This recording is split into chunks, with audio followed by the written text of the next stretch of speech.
Have you ever looked at Superman and thought, how is it that a man can fly, lift buildings, and defy every law of physics?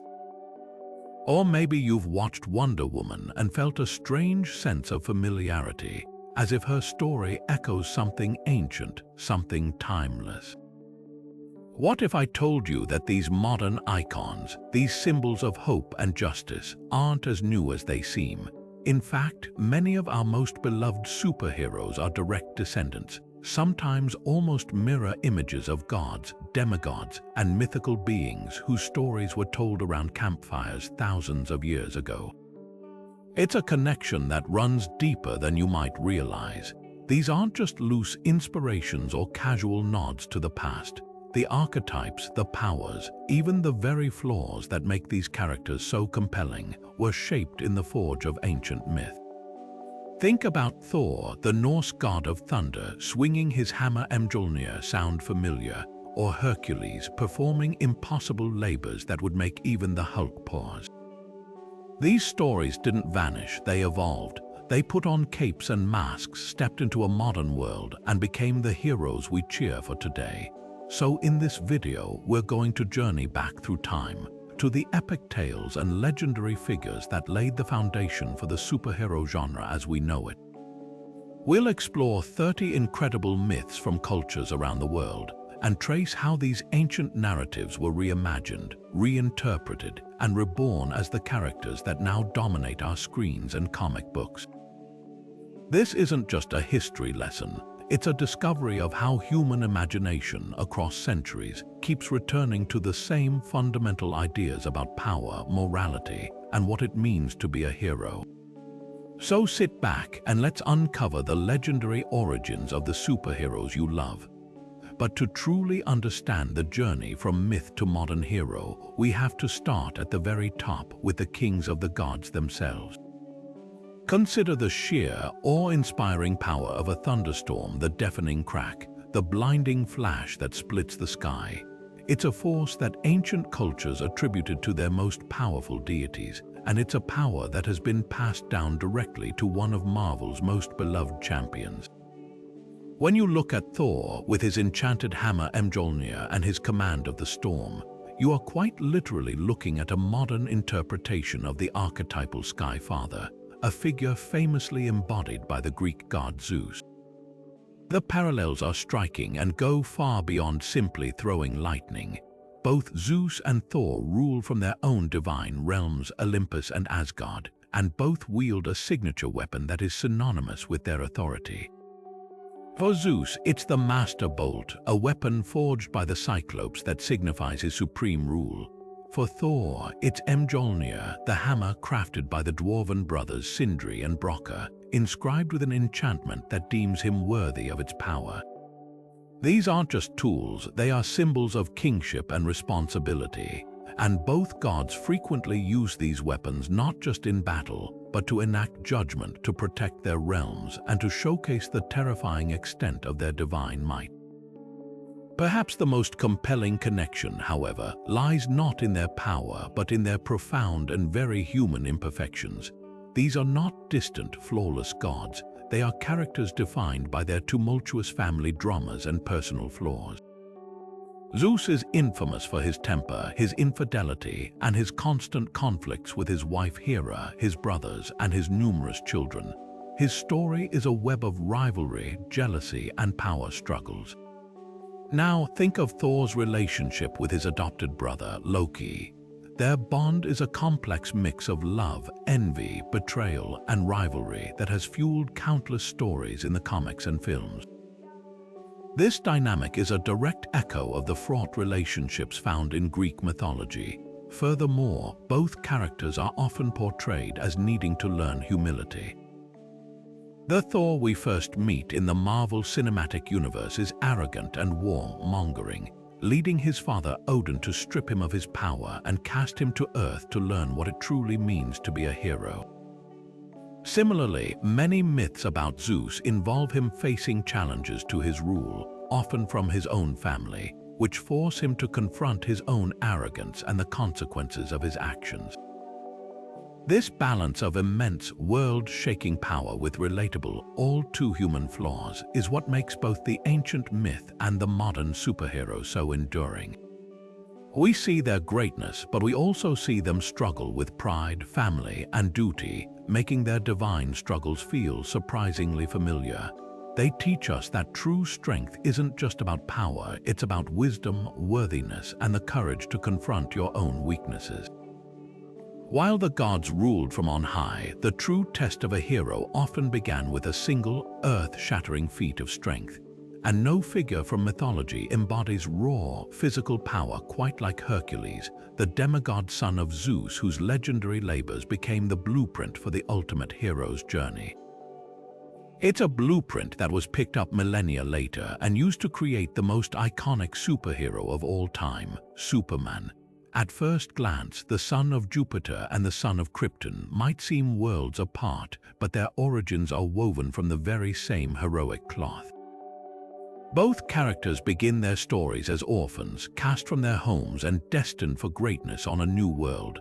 Hercules was the product of Zeus's infidelity, a constant reminder of his father's betrayal that made him a target for the wrath of Hera from the moment he was born.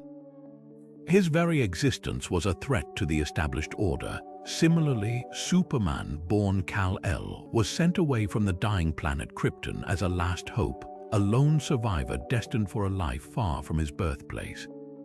This shared status as an outsider, a displaced person with a hidden, monumental heritage, is the first and most crucial thread that binds them. It establishes a lifelong tension between their two identities, the divine or alien birthright and the humble, mortal upbringing that shapes their character. For Hercules, it was the struggle between his god-like power and his human flaws. For Clark Kent, it's the balance between the superhuman and the need to appear perfectly, boringly human. Their incredible strength is, of course, their most famous and obvious attribute. The 12 labors of Hercules were a series of impossible tasks designed to test the limits of his power and prove his worth, from slaying the Nemean lion to capturing the Erymanthian boar. These were feats that no ordinary mortal could ever hope to accomplish. In the same way, Superman's power set was designed to showcase a modern form of mythic strength. He doesn't just lift heavy things, he moves planets, he outruns bullets, he bends steel in his bare hands. His every action is a labor designed for a modern audience, proving that he is beyond human limitation. But crucially, for both heroes, this strength is never presented as a free gift. Hercules had to earn his place among the gods through his labors, a penance for a crime committed in a fit of madness. His power came with immense responsibility and a need for atonement. Superman, too, had to learn how to use his power. He wasn't born with a moral compass. It was instilled in him by his humble adoptive parents, Jonathan and Martha Kent. The famous mantra, "With great power comes great responsibility," applies just as much to the Man of Steel as it does to Spider-Man. It is this moral journey, this conscious decision to use their unbelievable gifts for the protection of others, that truly cements their parallel roles. Hercules used his strength to cleanse the world of monstrous threats and protect the innocent, ultimately achieving immortality. Superman uses his to serve as Earth's greatest champion, a guardian who stands as a beacon of hope and justice.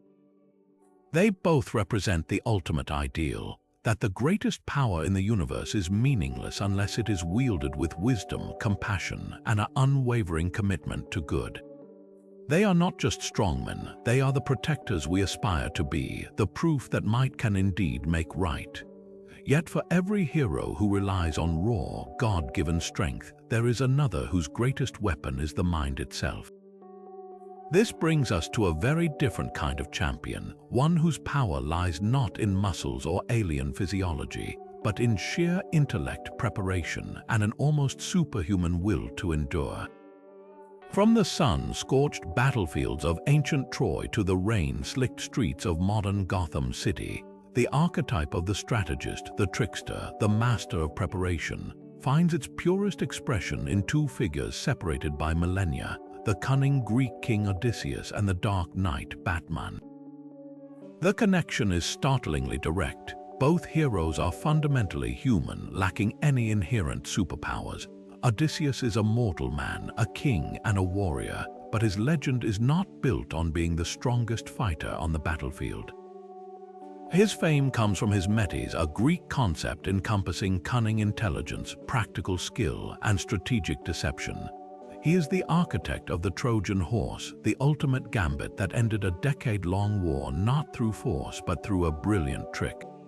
He is the man who outwits the Cyclops Polyphemus by telling him his name is Nobody, a clever ruse that allows him and his men to escape. His entire journey home is a testament to using his wits to survive encounters with gods, monsters, and the supernatural. Bruce Wayne operates on the exact same principle.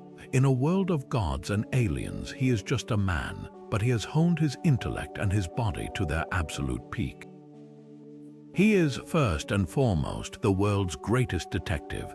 Like Odysseus studying his foes to find a weakness, Batman's victories are almost always born from meticulous research, observation, and strategic planning.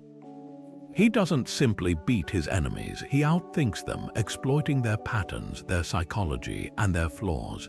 This shared reliance on intellect over brute force makes them unique among heroes. Their battles are chess matches, not brawls. This intellectual approach naturally leads to another profound parallel, their iconic use of tools and technology. Odysseus's journey is defined by his reliance on clever devices and gifts from allies.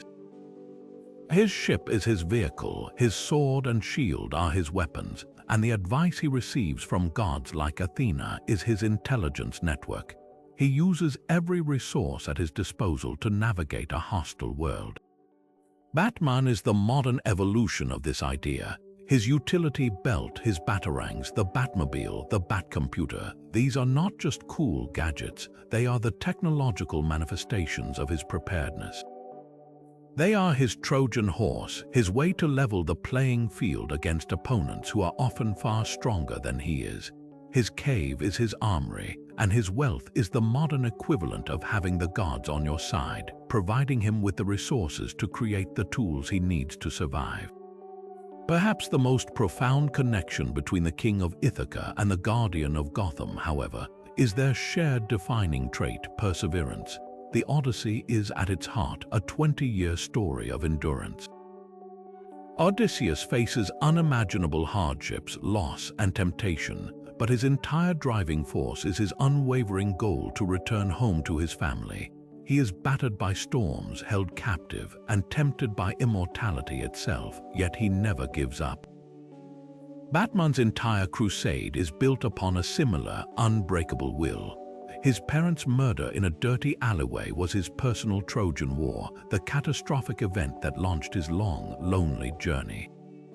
Every night he perseveres through pain, injury, and psychological warfare, driven by the singular goal of ensuring no one else suffers as he did.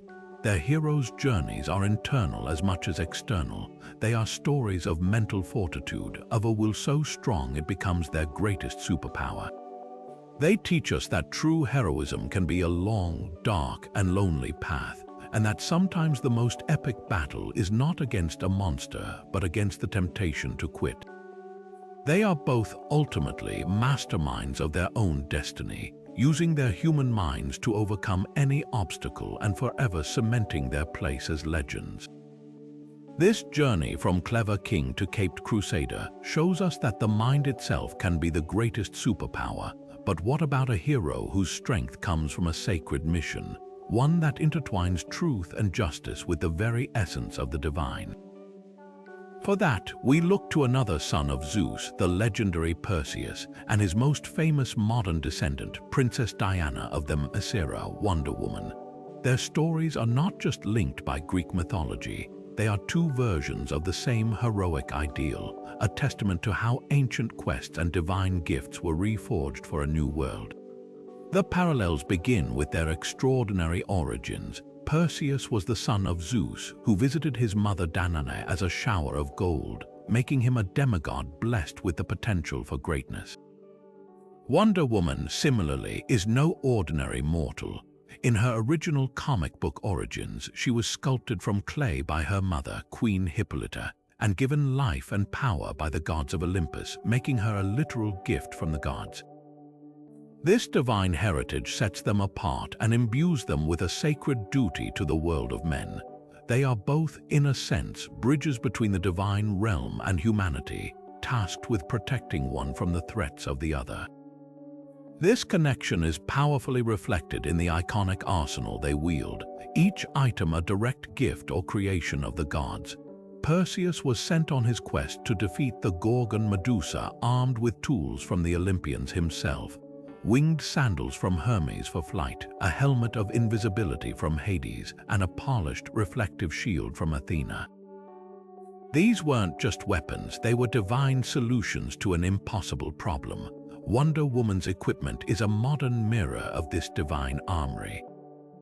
Her lasso of truth, forged by the god Hephaestus, compels anyone it captures to speak only honesty. A power that echoes the clever, non-violent solution Athena's shield provided, using reflection to avoid Medusa's petrifying gaze rather than confronting it directly. Her indestructible bracelets are said to be fashioned from the remnants of Zeus's legendary Aegis shield, and her tiara is both a crown and a perfectly balanced weapon. These items transform them from merely powerful beings into strategic champions, equipped to handle supernatural threats with wisdom provided by their celestial patrons. Their most famous quests further solidify this bond. Perseus's primary myth is his battle against the monstrous Gorgon, Medusa, a creature so terrifying that one look at her face would turn a man to stone. He succeeds not through brute force, but through the clever use of his divine gifts, ultimately using the reflective shield to see her indirectly and behead her. Wonder Woman's entire world is populated by such mythological beings, but her core mission aligns with Perseus's in a profound way. She too is a slayer of monsters, both literal and metaphorical. She fights minotaurs, demons, and the god of war himself, Ares. But more importantly, she battles the monsters of humanity, lies, corruption, and injustice. Her lasso of truth is her version of the reflective shield. It's a tool that defeats deception not by overpowering it, but by revealing the truth beneath, effectively disarming the enemy without needing to throw a punch. This brings us to the deepest layer of their connection, their role as champions of a higher ideal. Perseus's victory over Medusa was more than a personal triumph. It was an act that saved a kingdom and rescued the princess Andromeda from a sea monster, establishing order and justice. He used the Gorgon's head as a weapon thereafter, but only against those who truly deserved divine retribution. Wonder Woman's entire philosophy is built upon this same foundation. She leaves her paradise island not for glory, but to act as an ambassador for peace and to champion justice, love, and truth in a world torn apart by war. They are both archetypes of the hero who fights for something greater than themselves, using their divine gifts not for personal gain, but to protect the innocent and uphold the values of a civilized world. They show us that true power, whether it comes from Zeus or from the Amazonian gods, carries with it a responsibility to seek truth and fight for justice, making these ancient myths eternally relevant. Yet for every hero who fights for truth and justice, there is another whose battle is far more personal, raging within their own soul. These are the warriors defined not just by their power, but by their pain, their rage, and the tragic flaw that makes them simultaneously unstoppable and profoundly vulnerable. This archetype finds its purest expression in two figures separated by 3,000 years. The legendary Greek hero Achilles and the adamantium-clad mutant known as Wolverine. Their stories are not just about fighting monsters or enemies, they are about the eternal struggle between a fierce, immortal strength and a fragile, all-too-human weakness. The most immediate parallel is, of course, their famed invulnerability. Achilles was dipped into the river Styx as an infant by his mother, Thetis, making him immune to harm everywhere except for the heel by which she held him. This single vulnerability, his famous Achilles' heel, became the source of his ultimate downfall. Wolverine's mutant power is a modern, biological twist on this same concept. His accelerated healing factor allows him to recover from virtually any injury, from bullet wounds to catastrophic burns, making him effectively invulnerable in battle. But this gift is also his curse, trapping him in a cycle of endless pain and violence. His vulnerability isn't a physical spot on his body. It's his mind, his memories, and the very humanity that his power constantly threatens to erase. Both characters carry a paradox within them. They are the hardest to kill, yet they are forever defined by the one thing that can. This leads directly to their most explosive and defining characteristic, an uncontrollable berserker rage. In Homer's Iliad, Achilles is portrayed as the greatest warrior of his age, but his prowess is fueled by a terrifying and all-consuming wrath. When his pride is wounded by Agamemnon, who takes his war prize Briseis, Achilles' rage is so absolute that he withdraws from the Trojan War entirely, allowing his own allies to be slaughtered on the battlefield. His fury is a force of nature, as destructive and unpredictable as a storm. Wolverine's berserker rages are a direct modern echo of this ancient archetype. When pushed too far, the calm, weary Logan disappears, replaced by a feral beast operating on pure instinct and rage. His claws become an extension of his anger, and he tears through enemies with a brutality that often horrifies even himself. For both warriors, this rage is their greatest weapon and their deepest flaw, a fire that wins battles but burns away at their own spirit. Beneath this fury lies a profound and shared tragedy. Achilles knows from a prophecy that if he kills the Trojan hero Hector, his own death will soon follow. He is a man trapped by fate, fighting with the full knowledge of his impending doom. He chooses a short, glorious life over a long, forgotten one, a decision that haunts every one of his actions. Wolverine's tragedy is his endless life. Cursed with a healing factor that has made him virtually immortal, he has been forced to watch everyone he has ever loved grow old and die. He is a man out of time, weighed down by over a century of loss, guilt, and fractured memories, often manipulated and used as a weapon.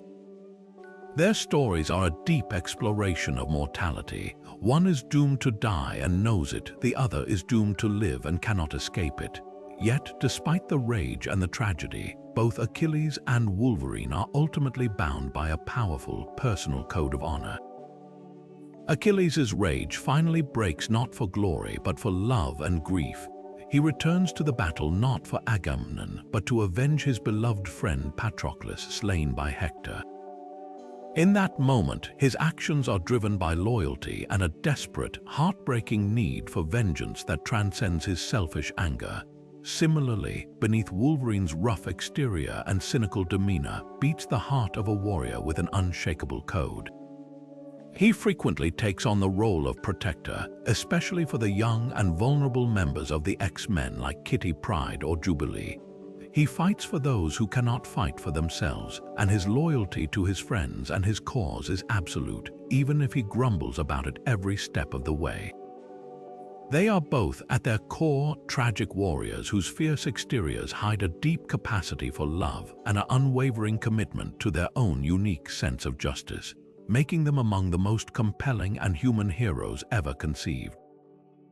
But just as some heroes are defined by their inner turmoil, others stand as unwavering symbols of an ideal, pure and incorruptible.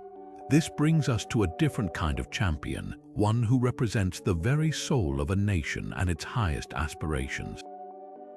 From the birthplace of democracy in ancient Athens to the star-spangled symbol of liberty in the modern world, the archetype of the perfect patriot finds its ultimate expression in two figures: the legendary founder King Theseus and the sentinel of liberty himself, Captain America. Their stories are not about struggling with inner demons, but about standing as a moral rock against the corrupting forces of tyranny. The parallels begin with their very origins, which are deeply intertwined with the nations they come to represent. Theseus was the mythical founder-hero of Athens, the central figure in its creation mythos. His journey from Trojan to Athens, where he defeated bandits and monsters along the way, was a process of cleansing the land, making it safe for the civilization that would become a beacon of democracy and philosophy to the world. He didn't just protect Athens, he was instrumental in its very identity. Similarly, Captain America was quite literally created to be a symbol of America during its darkest hour of World War II. Steve Rogers wasn't chosen for his strength, but for his character, his courage, his integrity, and his unwavering belief in the fundamental ideals of freedom and justice. He wasn't just a soldier, he was a living, breathing propaganda icon meant to embody the best of what the nation hoped to be. They both transcend being mere citizens, they become the physical embodiment of their homeland spirit. This role as a moral compass is their most crucial function. In the myths, Theseus is often portrayed as a wise and just ruler who championed the concept of synoikismos, the uniting of the scattered towns of Attica into a single political entity, Athens, governed by the will of its people. He fought against corruption and established a code of law that valued fairness over the tyrannical rule of a single despot. Captain America's entire narrative is built upon this same foundation. His greatest battles are rarely against mere supervillains. They are against ideologies that threaten freedom, from the obvious tyranny of the Red Skull's Hydra to the more subtle, insidious corruption within his own government, as seen in storylines like The Winter Soldier. He consistently questions orders, defies unjust laws, and stands up for the little guy because his loyalty is not to a flag or a government, but to the ideal of what that flag is supposed to represent. They are both guided by an internal, unshakable moral code that often puts them at odds with the very systems they protect. This leads us to their most iconic and symbolic attribute, the shield. For Theseus, his shield was not just a tool of defense, it was a symbol of his heroic identity and his connection to the divine. Often associated with the Aegean shield, which was linked to his father, Poseidon, it represented his legitimacy and his role as a protector. Captain America's vibranium shield is the modern evolution of this idea. It is more than a weapon, it is an indestructible symbol of American resilience and the defensive nature of its ideals. It is used to protect, to deflect harm, and to stand firm against overwhelming opposition. The circular design, unique among shields, signifies that its purpose is not to attack but to defend and to rally others. When Cap throws that shield, it doesn't just knock out a foe, it represents the ideals of justice and freedom striking back against oppression. Both shields are extensions of the hero's souls, unbreakable, recognizable, and utterly symbolic of their commitment to safeguarding their people. Finally, their greatest battles are fought against personifications of corruption and chaos. Theseus's most famous myth is his journey into the labyrinth to slay the Minotaur, a monstrous half-man, half-bull that demanded a bloody tribute of Athenian youth. The Minotaur was not just a beast, it was a symbol of the tyrannical and cruel rule of King Minos of Crete, a powerful foreign oppressor. By defeating it, Theseus wasn't just winning a fight, he was liberating his people from a cycle of fear and subjugation. Captain America's arch-nemesis, the Red Skull, is a direct parallel. As a literal Nazi and the leader of Hydra, the Red Skull represents the ultimate perversion of order, fascism, hatred, and a desire for absolute control. He is the modern Minotaur, a monstrous ideology given human form. Cap's fight against him is the eternal battle of democracy against tyranny, of freedom against oppression.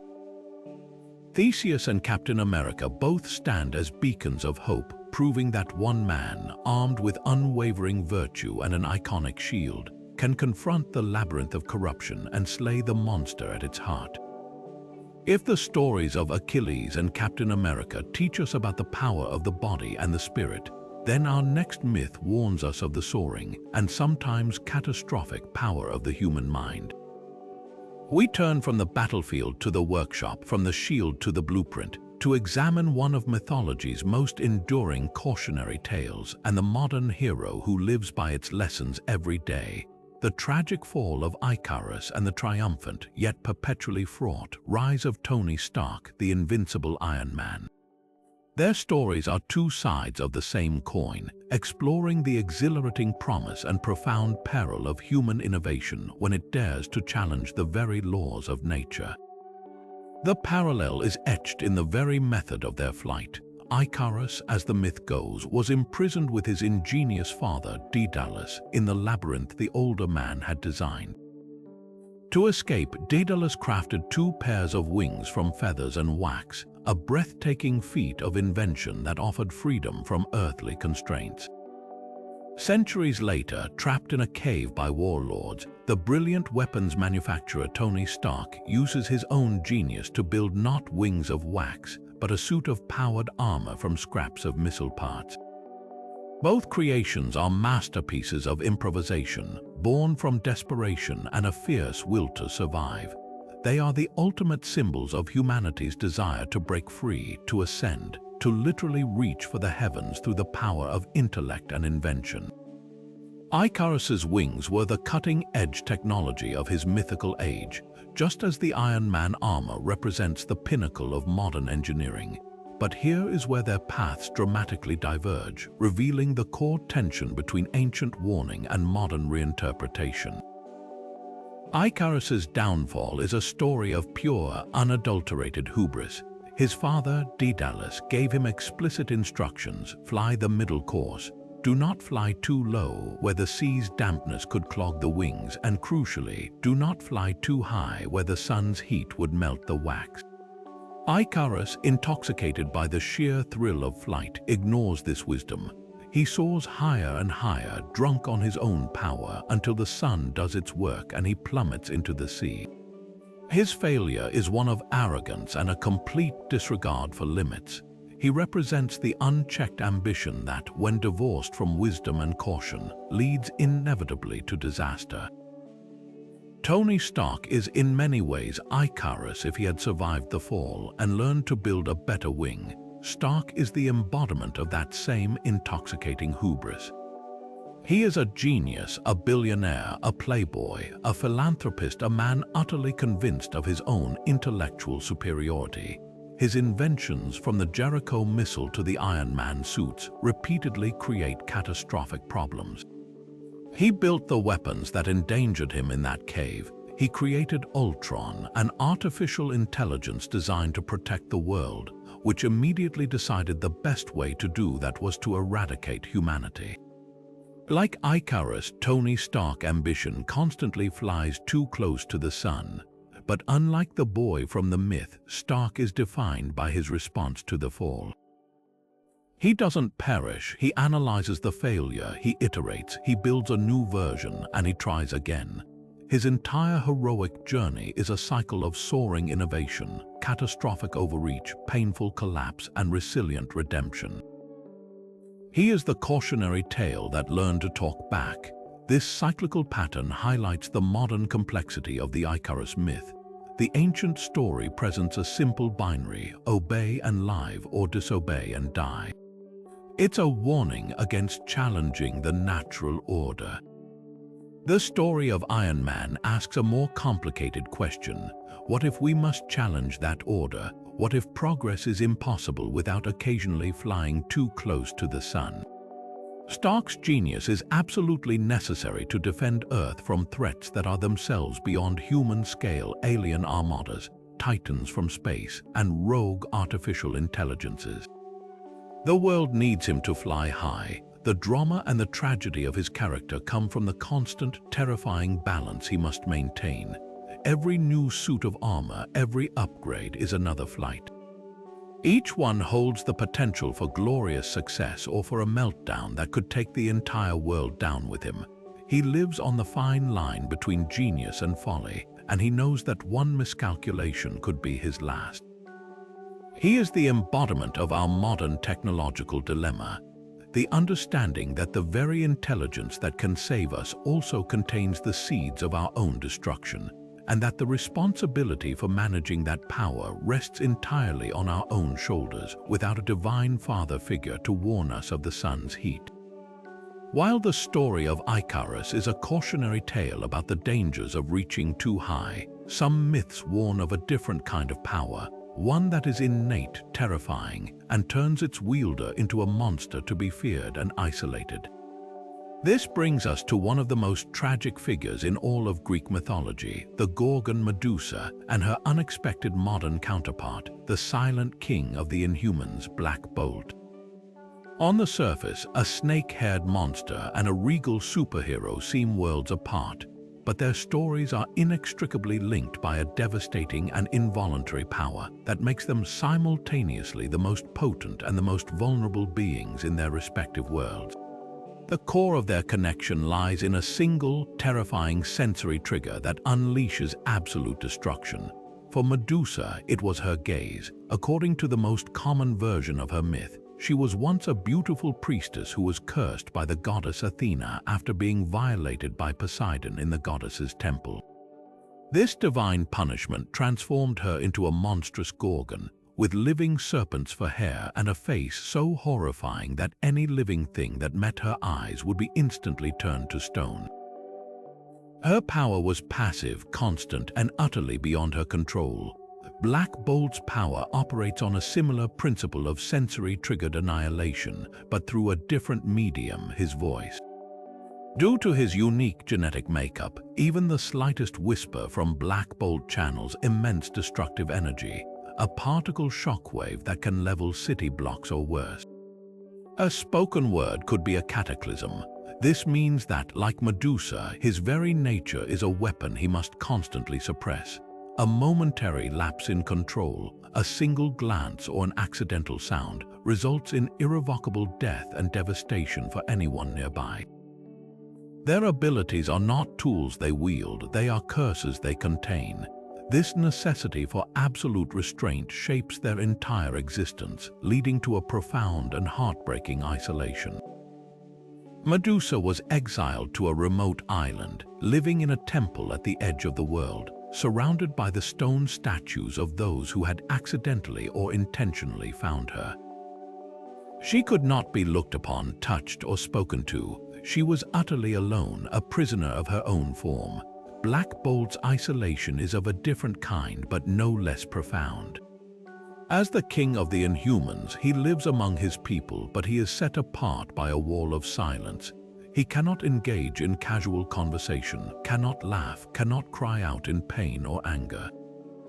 His every emotion must be internalized, his every communication filtered through his telepathic queen, Medusa, who interprets the subtle nuances of his body language and expression for others.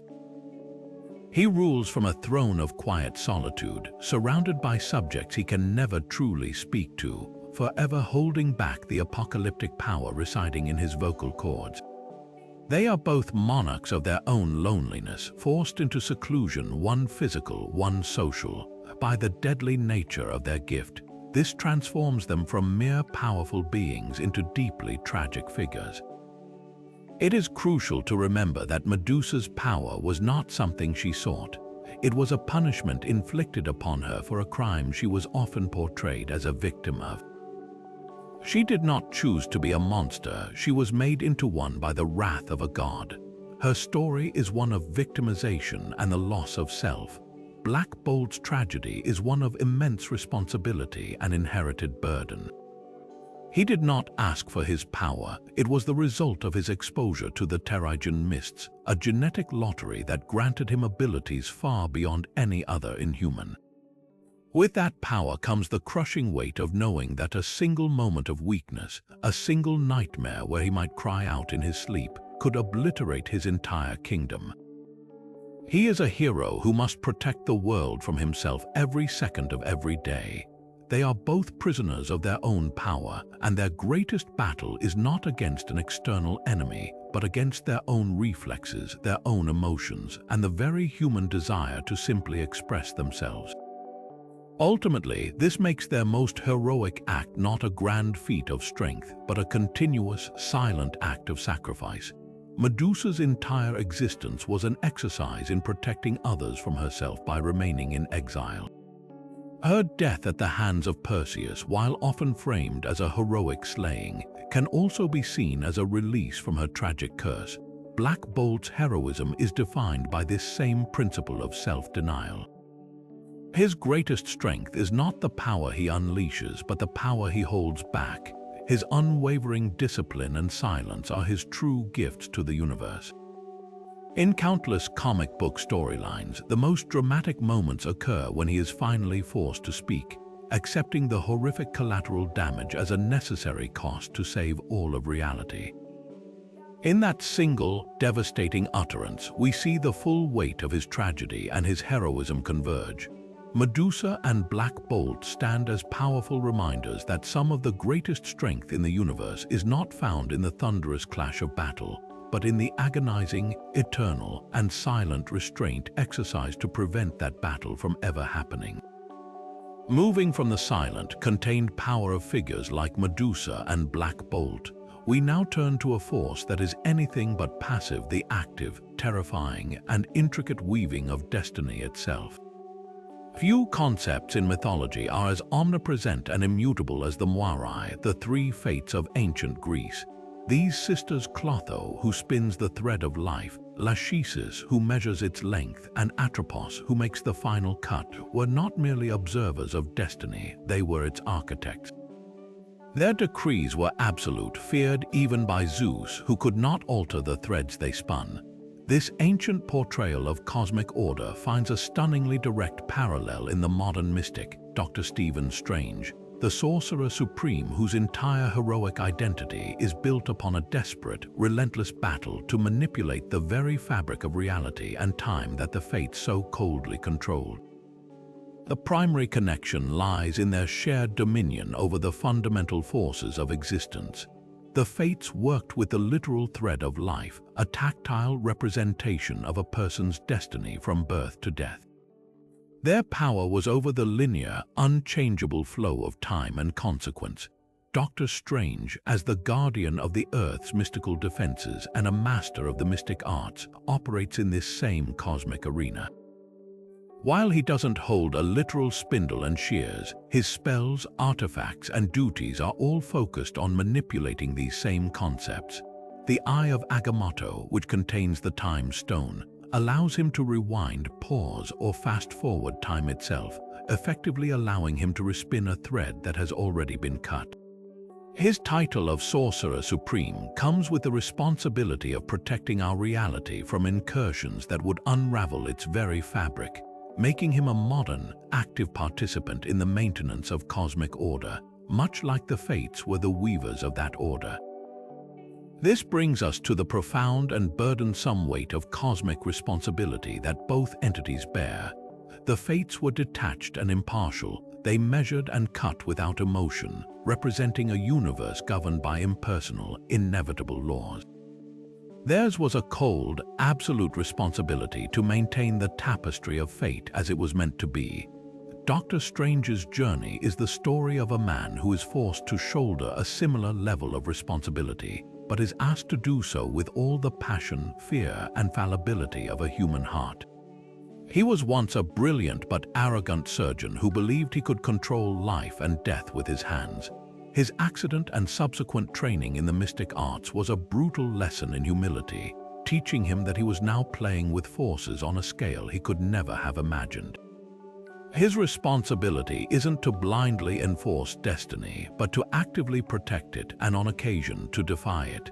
He must constantly make impossible choices with cosmic repercussions, knowing that a single misstep could unravel entire dimensions.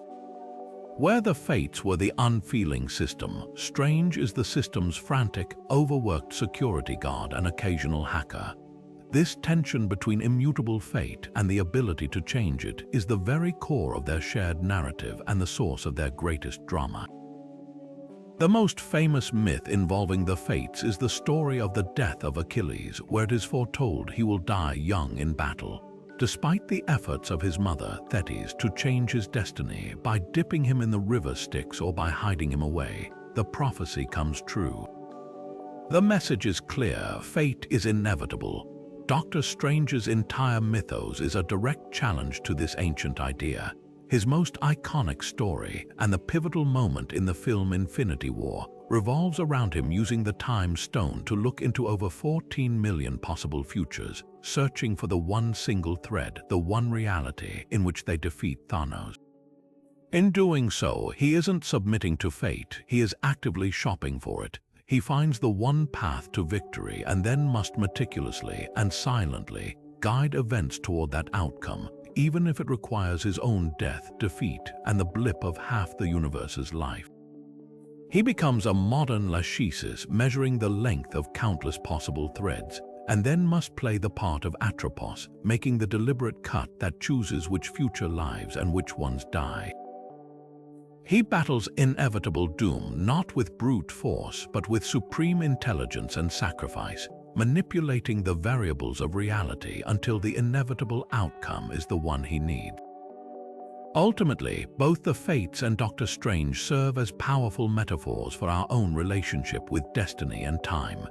The ancient Greeks looked at the three sisters and saw a universe that was predetermined, where human struggle was ultimately futile against the grand design. Doctor Strange offers a more modern, complex, and empowering perspective that while the laws of the cosmos are vast and powerful, there might exist, through immense wisdom and greater sacrifice, a way to steer the course. He represents the hope that even when faced with a seemingly cut thread, there might be a way to respin it, to find the one path forward through the infinite possibilities. He is the master of the mystic arts, but in his endless battle to protect the timeline, he has also become mythology's ultimate thread weaver, proving that sometimes the most powerful magic is not in accepting destiny, but in having the courage to look at all 14 million versions of it and fight for the right one. Where we last saw Doctor Strange wrestling with the threads of destiny, our next comparison is far less about intricate cosmic manipulation and far more about the sheer, crushing, physical weight of existence itself. We now turn from the weavers of fate to the being forced to bear its entire structure on his shoulders, and the modern monster who knows that exact feeling all too well. This brings us to the ultimate symbol of endless burden in all of mythology, the Titan Atlas, and his most emotionally complex modern counterpart, the incredible and often incredibly tragic Hulk. Their stories are a powerful exploration of what it truly means to carry a weight that no one else can even comprehend, transforming immense power into a lonely and agonizing sentence. The most immediate and visceral parallel is, of course, their relationship with physical strength. Atlas was a titan, a primordial being of unimaginable power who fought and lost a war against the Olympian gods. His punishment for this rebellion was not death or imprisonment in a typical sense, but something far more poetic and cruel. He was condemned to stand at the western edge of the world and hold up the celestial heavens for all eternity, preventing the sky from crashing down upon the earth. His strength, once used for conquest, was now his eternal shackle. The Hulk embodies this same concept of power as a prison. Bruce Banner's gamma-irradiated alter ego is the strongest one there is, a being of seemingly limitless physical might who can smash mountains, hold up tectonic plates, and punch alien leviathans into submission.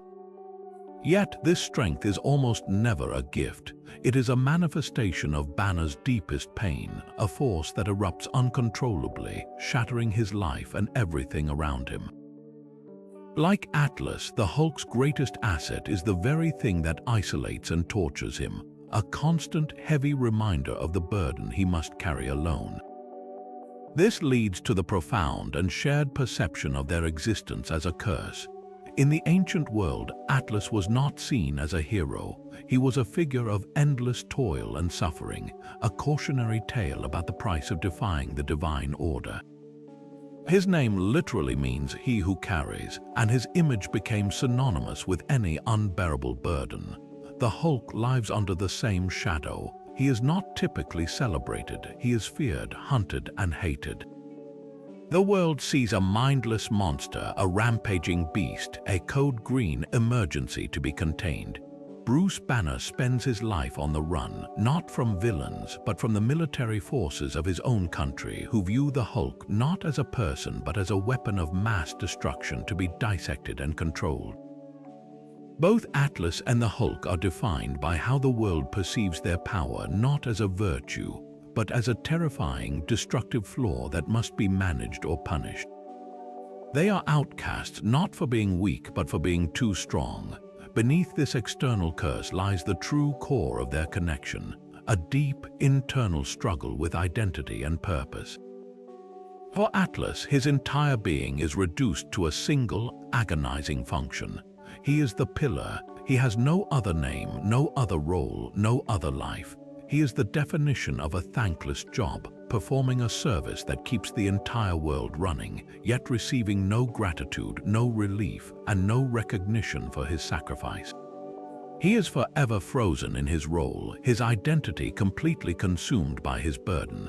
The Hulk's struggle is even more complex because it is a battle for control of a single body. Bruce Banner and the Hulk are often portrayed as two distinct consciousnesses trapped in a devastating civil war. Banner fears the Hulk's rage and lack of control, while the Hulk resents Banner's weakness and constant attempts to suppress him. This creates an existential crisis. Who is the real person? Is Bruce Banner the man and the Hulk the curse? Or is the Hulk the true self and Banner the mask? This internal conflict mirrors Atlas's static torment but makes it dynamic and psychological. The Hulk isn't just holding up the sky, he is constantly fighting with the Titan assigned to the task inside his own mind. Ultimately, this struggle redefines the very nature of their heroism. Atlas's story is one of pure, unchanging endurance. His heroism, if it can be called that, is found in his sheer, stubborn refusal to break under a pressure that would annihilate anything else. He simply persists. The Hulk's narrative, however, evolves this ancient idea. Over decades of comics and films, we have seen the character grapple with his burden in a way Atlas never could. We see moments where the Hulk's strength is not a curse but a deliberate, conscious choice. In the first Avengers film, he famously declares, "That's my secret, Captain." I'm always angry before willingly unleashing his power to save the day. This moment is a seismic shift. It's Atlas choosing to lift the sky, not because he was forced to, but because he knows he is the only one who can. Later stories, especially in the Planet Hulk and World War Hulk sagas, explore what happens when the burden becomes too much, when the monster finally gets tired of holding up a world that only hates and fears him. He stops being the pillar and becomes the earthquake. This evolution shows us that the modern myth is not just about bearing a burden, but about the choice to bear it. It asks whether a being defined by his weighty curse can ever find a purpose within it, transforming endless punishment into a legacy of reluctant, world-saving sacrifice. They are both tragic pillars of power, but where Atlas represents the agony of a sentence passed down by others, the Hulk represents the ongoing, internal battle to find meaning within that sentence. If the tragic strength of Atlas and the Hulk represents a burden borne for the world, our next myth confronts a far more personal and targeted form of power, the cold, focused, and utterly unforgiving force of retribution. This brings us to one of the most chilling and morally complex figures in Greek mythology, the goddess Nemesis and her most brutal modern disciple, Frank Castle, the Punisher. Their stories are not about protecting the innocent or upholding our ideal. They are about delivering a very specific, very violent brand of justice, operating from a place of deep personal trauma that has curdled into an endless, bloody crusade. The connection is forged in the fire of a single, unwavering principle, a belief in proportional, eye for an eye retribution. Nemesis was the divine spirit of vengeful fate, the personification of the gods' resentment against those who gained undue happiness, committed hubris, or escaped their rightful punishment. Her name literally means to give what is due, and she was feared as the bringer of equilibrium, often with terrifying consequences. She wasn't a mindless destroyer, she was a cosmic enforcer of balance, ensuring that no mortal grew too proud or too fortunate without eventually facing a downfall that matched their arrogance. The Punisher's entire mission statement is a direct mortal echo of this divine mandate. Frank Castle doesn't fight crime, he extinguishes it. His brand of justice is not about arrest, trial, or rehabilitation. It is about judgment and execution delivered with the swift, brutal finality of a shotgun blast. He believes that certain crimes, particularly the one that shattered his life, are so heinous that the only proportional response is death. He is Nemesis's ghastly avatar on the streets of New York, a one-man jury and executioner dedicated to balancing the scales of justice with blood. This shared mission is fueled by a nearly identical origin story of profound personal tragedy, which transforms their duty from a profession into a sacred, all-consuming wrath. For Nemesis, one of her most famous myths involves the hubris of a mortal named Narcissus. He was a young man of stunning beauty who spurned the love of others, leading to the heartbreak and death of the nymph Echo. Nemesis, as the enforcer of cosmic law, lured Narcissus to a pool where he saw his own reflection and fell in a love so vain and self-absorbed that it consumed him entirely, leading to his death. Her action was a direct response to a moral crime, a punishment perfectly tailored to the transgression. Frank Castle's origin is a much more visceral, human version of this. He was a Marine and a family man whose wife and 2 children were brutally gunned down in a mob-initiated shooting in Central Park. This single, senseless act of violence didn't just break him, it rewired his entire moral compass. The man named Frank Castle died in that park, and the Punisher was born from the ashes, a creature of pure, focused vengeance, his mission forever shaped by the personal loss that fuels his rage. Both figures are not dispassionate administrators of justice. They are wounded entities whose crusade is an externalization of an internal, unhealable wound. This deeply personal motivation is what cements their roles as outcasts, as dark avengers who operate entirely outside the sanctioned systems of law and order. Nemesis occupied a unique space in the Greek pantheon. She was a necessary force, but not a beloved one. She was the goddess everyone feared might turn her gaze upon them next, the reminder that the gods' favor was fickle and that fortune could reverse in an instant. She answered to a higher, more brutal law than the courts of men. The Punisher exists in this exact same moral gray area within the superhero community. He is almost universally condemned by other heroes like Daredevil and Spider-Man, who see his methods as monstrous and his existence as a threat to the very concept of justice they fight to uphold. He doesn't wear a bright costume, he wears a skull, the universal symbol of death. He doesn't work with the police, he operates in the shadows they cannot reach, executing criminals they are forced to arrest. He is a necessary monster to some and a terrifying cautionary tale to others, representing the terrifying potential for righteous anger to curdle into homicidal madness. Ultimately, both Nemesis and the Punisher serve as powerful, disturbing mirrors held up to our own fascination with and fear of vengeance. The ancient Greeks created Nemesis to explain the seemingly random cruelties of fate, to believe that arrogance would eventually be met with a fall.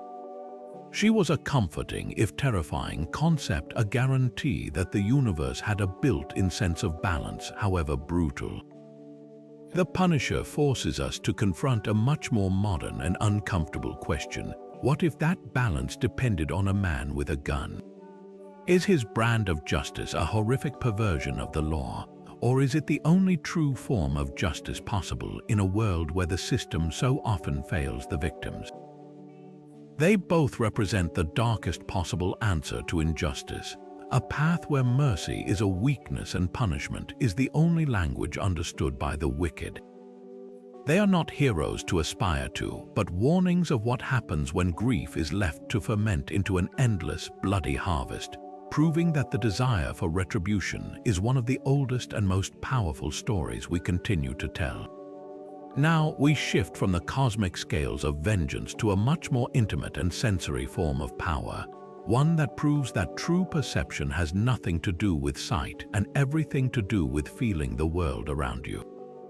This brings us to one of mythology's most poignant artists and the modern hero who channels that same artistry into justice, the legendary musician Orpheus and the devil of Hell's Kitchen, Daredevil. Their stories are a stunning duet of resilience, a testament to how losing one sense can heighten all the others to a superhuman degree, and how both music and justice can be a guiding light through the deepest darkness. The most profound connection is their shared condition and their extraordinary response to it. Orpheus, in many versions of his myth, was blinded by the gods, or in some tellings, was simply a figure whose musical genius was so complete it transcended the need for sight.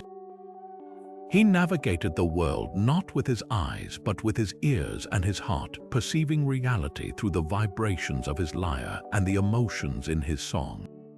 Matt Murdock's origin is the modern, brutal inversion of this idea. As a boy, he was blinded by a radioactive substance while pushing an old man out of the path of an oncoming truck.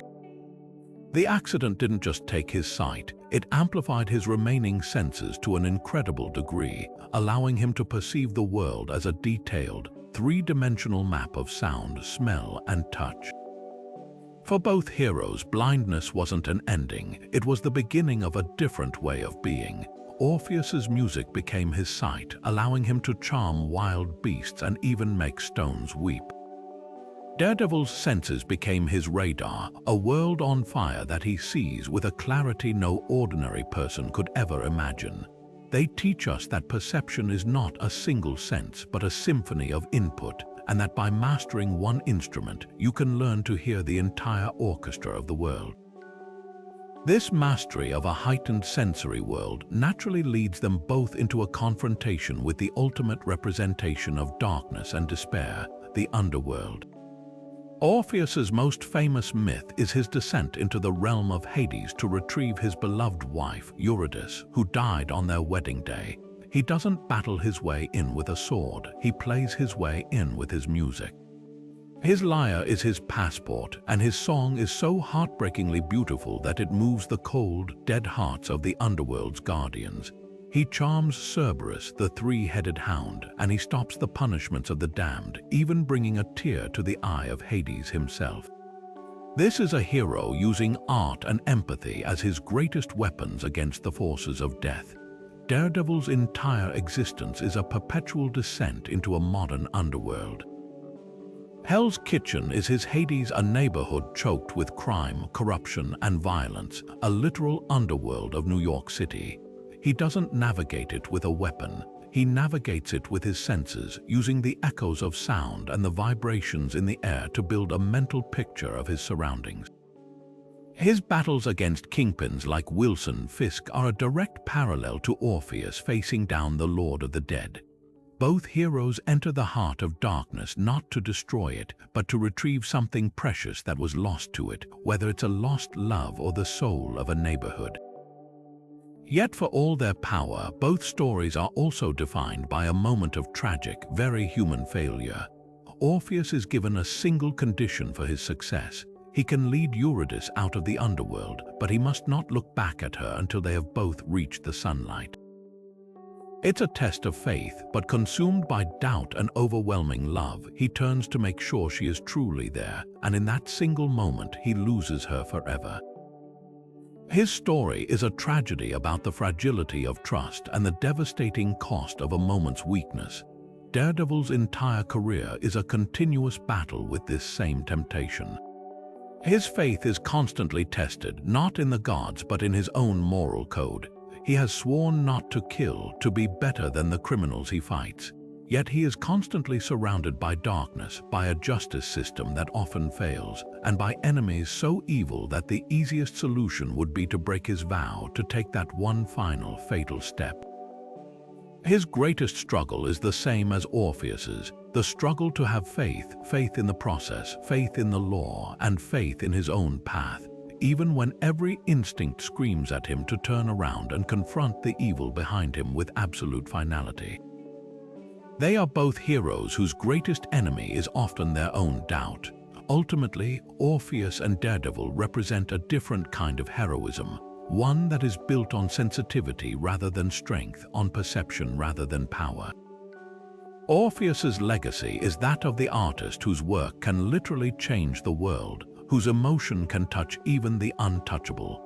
Daredevil's legacy is that of the lawyer who fights for justice in the courtroom by day and enforces it in the alleyways by night, using his gift to perceive the truth that others cannot see. They are both masters of their domain, not because they can punch through walls, but because they can hear the subtle crack forming within it long before it ever collapses. They remind us that sometimes the most powerful way to navigate the darkness is not with a blazing torch, but with a finely tuned ear, listening for the heartbeat of hope amidst the overwhelming noise of despair. But just as Daredevil uses his heightened senses to navigate a world of moral grays, our next myth confronts a character trapped within a far more extreme and inescapable duality, one where the struggle isn't between right and wrong, but between two equally powerful and opposing halves of a single fractured soul. This brings us to one of the most visually and philosophically striking figures in Roman mythology, the two-faced god Janus, and his most tragic modern descendant, the tormented villain known as Two-Face. Their stories are a deep and disturbing exploration of the human psyche's capacity for division, where a single moment of trauma can literally split a person in two, forever caught between the rational order of the past and the chaotic uncertainty of the future. The most immediate and iconic connection is, of course, their shared physical representation of duality. Janus was uniquely depicted with two faces, one looking forward and one looking backward. He was the god of beginnings, gates, transitions, and doorways, the literal and metaphorical spaces where one state of being ends and another begins. His two faces symbolized his ability to see both into the past and the future, to oversee comings and goings, and to understand both sides of any passage or conflict. Two-Face, formerly the noble district attorney Harvey Dent, is a grotesque and literalized version of this divine imagery. After having half his face horrifically scarred by a criminal's acid attack, Dent's psyche shatters, and he adopts a new identity defined by this physical division.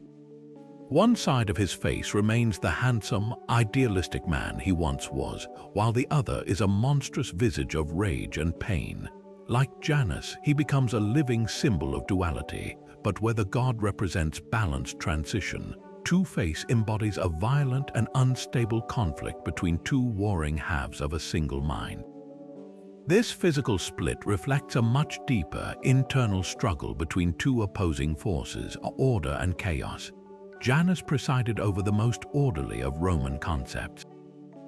The first month of the year, January, is named for him, as it is the doorway into the new year. Soldiers marched to war through the ceremonial gates of a Janus temple, and they returned through them, marking a clear, orderly transition from peace to war and back again. His two faces oversaw a structured, predictable cycle. Harvey Dent's entire life was built upon this same foundation of order. As a district attorney, he was a symbol of justice, logic, and the unwavering rule of law. He believed in a system where good could triumph through reason and evidence. But the acid attack that creates Two-Face doesn't just scar his face, it shatters his faith in that entire system. The chaos of a random, brutal act of violence proves to him that the universe is not orderly or just. In response, he replaces his gavel with a simple coin, one side pristine, the other scarred. He lets this coin decide life and death, surrendering his will completely to random chance. He becomes the god of a chaotic and cruel doorway, where the flip of a coin is the only transition between mercy and murder. This reliance on chance transforms Two-Face into a dark perversion of Janus's role.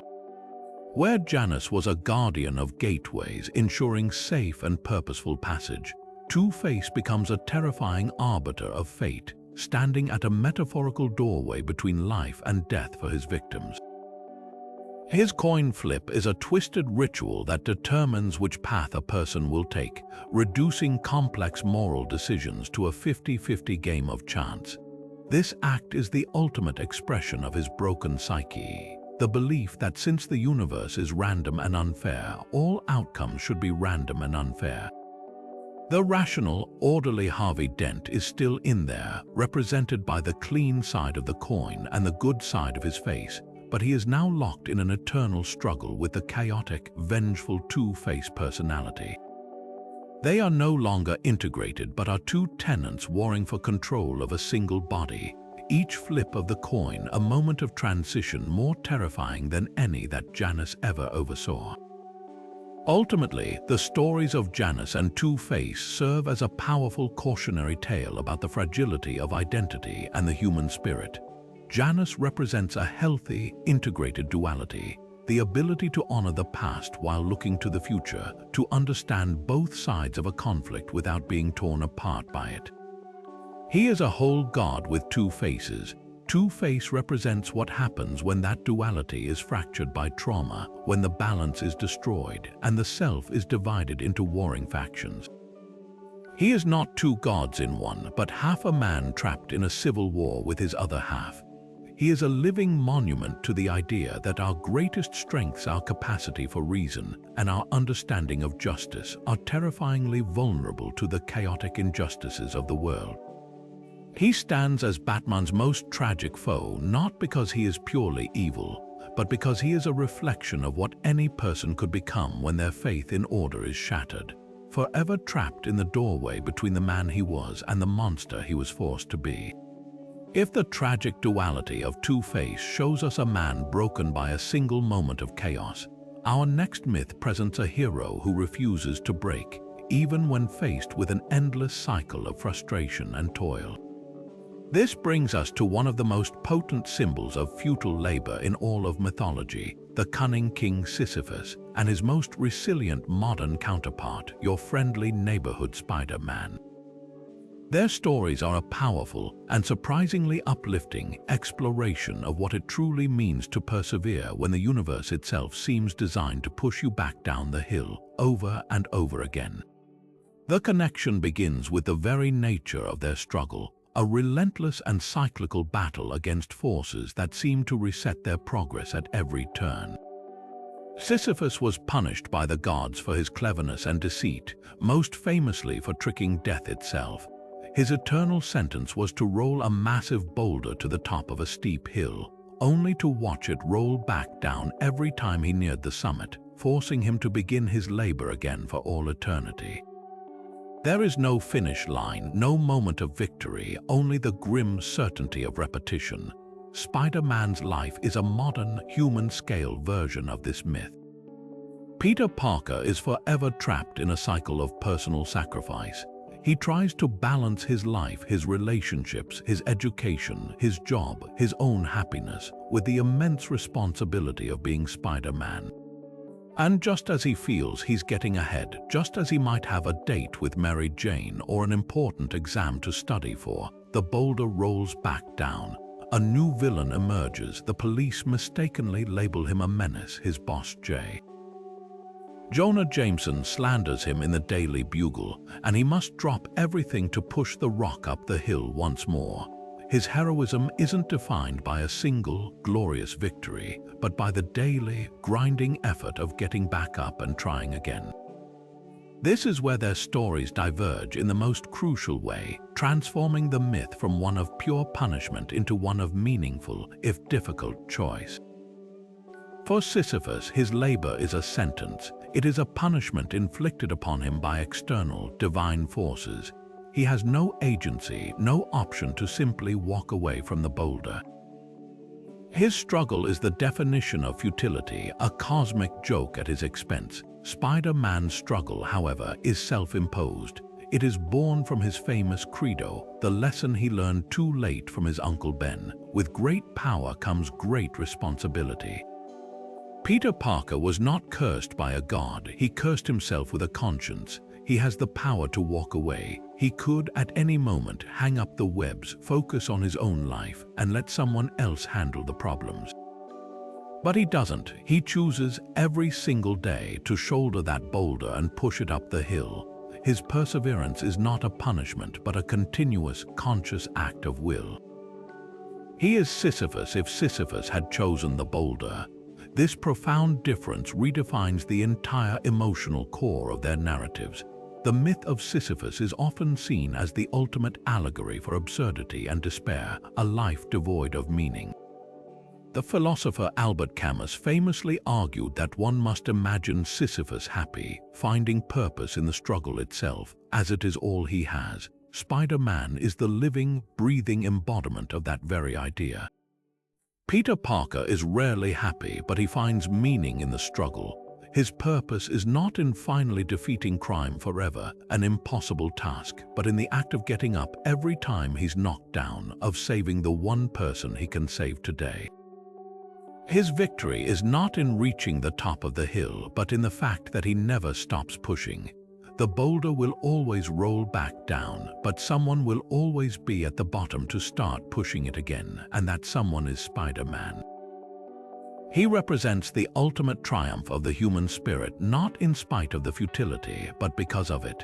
He chooses the struggle because it is the right thing to do, not because he expects a reward or an end to it. Ultimately, both Sisyphus and Spider-Man serve as powerful mirrors for our own daily battles. We all have our own boulders to push, the deadlines that keep coming, the responsibilities that never seem to end, the personal goals that feel just out of reach. The ancient myth presents this as a horrifying curse, a fate to be feared. Spider-Man's story offers a more empowering and modern interpretation. It tells us that the struggle itself can be noble. That the responsibility we choose to carry, however heavy, is what gives our lives weight and meaning. It's not about winning forever, it's about showing up today. Spider-Man is the hero we need because he isn't a god who solves problems with a thunderclap. He's the kid from Queens who gets beaten down, who runs out of web fluid, who misses the party, and who still, always finds a way to web sling back into the fight. He teaches us that true greatness isn't found in a single moment of power, but in the endless, rolling, and often frustrating perseverance that comes after. While Spider-Man's story finds meaning in the ceaseless, frustrating push against life's burdens, our next myth confronts a power that doesn't just push back. It consumes everything in a brilliant, apocalyptic fire, only to be born again from the ashes. This brings us to one of the most beautiful and terrifying symbols of cyclical destruction in all of mythology, the Phoenix, and its most perfect modern vessel, the X-Men's Jean Grey. Their stories are a breathtaking fusion of life and death, exploring the terrifying beauty of a cosmic power that is both the ultimate creator and the ultimate destroyer, a force that cannot be controlled, only endured. The connection begins with the core, iconic imagery that defines them both, the cycle of death and rebirth through cleansing fire. The phoenix is a legendary bird from ancient Egyptian and later Greek mythology, a magnificent creature of immense power that, at the end of its long life cycle, builds a nest of aromatic twigs and spices, sets itself ablaze, and is consumed by the flames. From those very ashes, a new, young phoenix arises, reborn to live another era. It is a powerful, timeless symbol of renewal, resilience, and the inextricable link between destruction and creation. Jean Grey's journey is the literal enactment of this myth on a cosmic scale. As a powerful telepath and telekinetic, Jean was always one of the X-Men's most potent members. But her destiny was forever altered when she was chosen as the host for the Phoenix Force, a primordial cosmic entity of unimaginable power that embodies the very concept of life, death, and rebirth. Like the mythical bird, the Phoenix Force does not die. It simply consumes its host and is reborn in a new form, leaving a path of stellar devastation in its wake.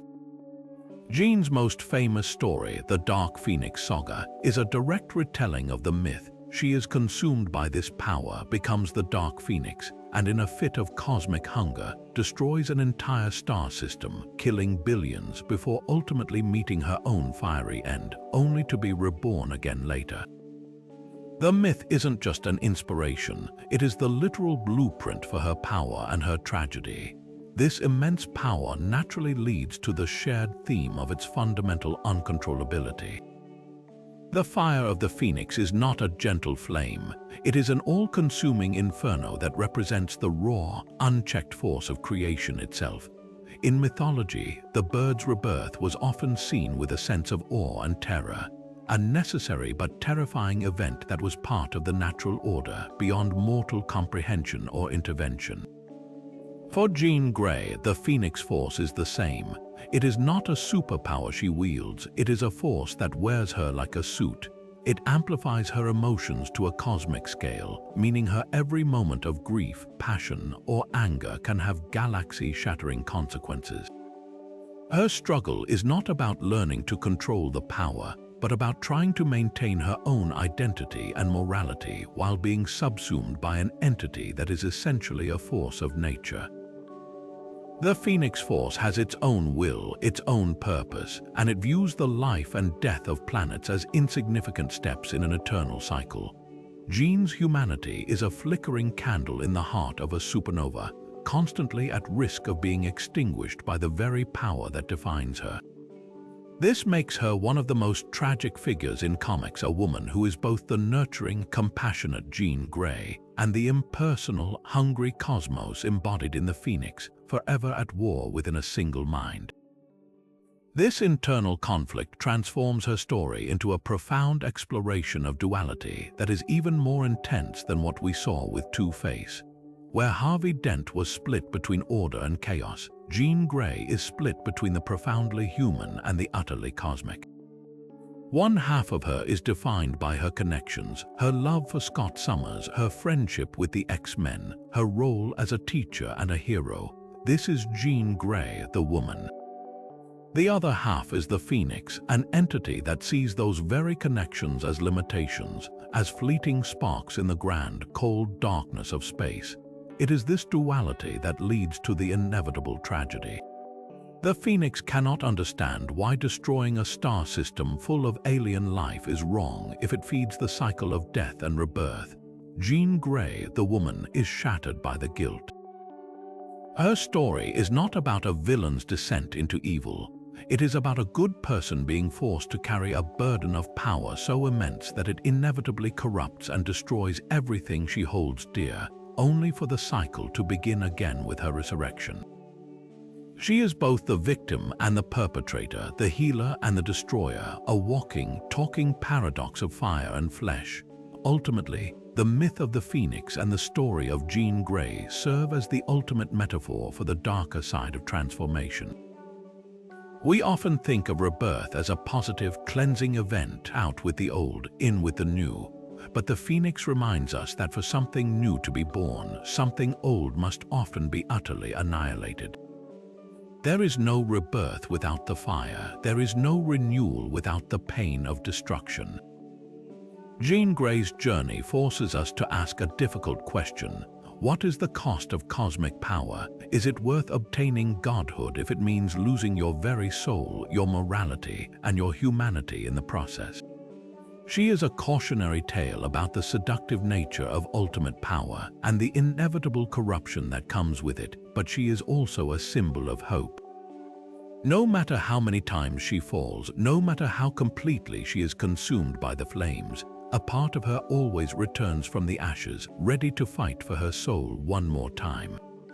She is the fire that gives life and takes it away, a beautiful and terrifying reminder that within every ending lies the desperate, flickering ember of a new beginning. Where the Phoenix represents a cycle of cosmic destruction and rebirth, our next figure embodies a far more personal and psychological kind of transformation, one driven not by cosmic fire but by brilliant, chaotic mischief. This brings us to a character so iconic that his name and essence were borrowed directly from the source, the Norse trickster god Loki and his Marvel Comics doppelganger. This isn't a case of loose inspiration or thematic homage. This is one of the most direct transplants from ancient myth to modern page in all of literature, a testament to how perfectly the archetype of the chaotic agent of change resonates across 1,000 years of storytelling. The connection is forged in the very core of their identities as masters of illusion and deception. The Norse Loki is the ultimate shape-shifter, a being of fluid form and even more fluid morality. His exploits in the Eddas are a wild tapestry of clever schemes. He might change into a mare to distract a giant stallion, later giving birth to Odin's 8-legged horse Sleipnir, or he might transform into a fly to sabotage the work of dwarven craftsmen.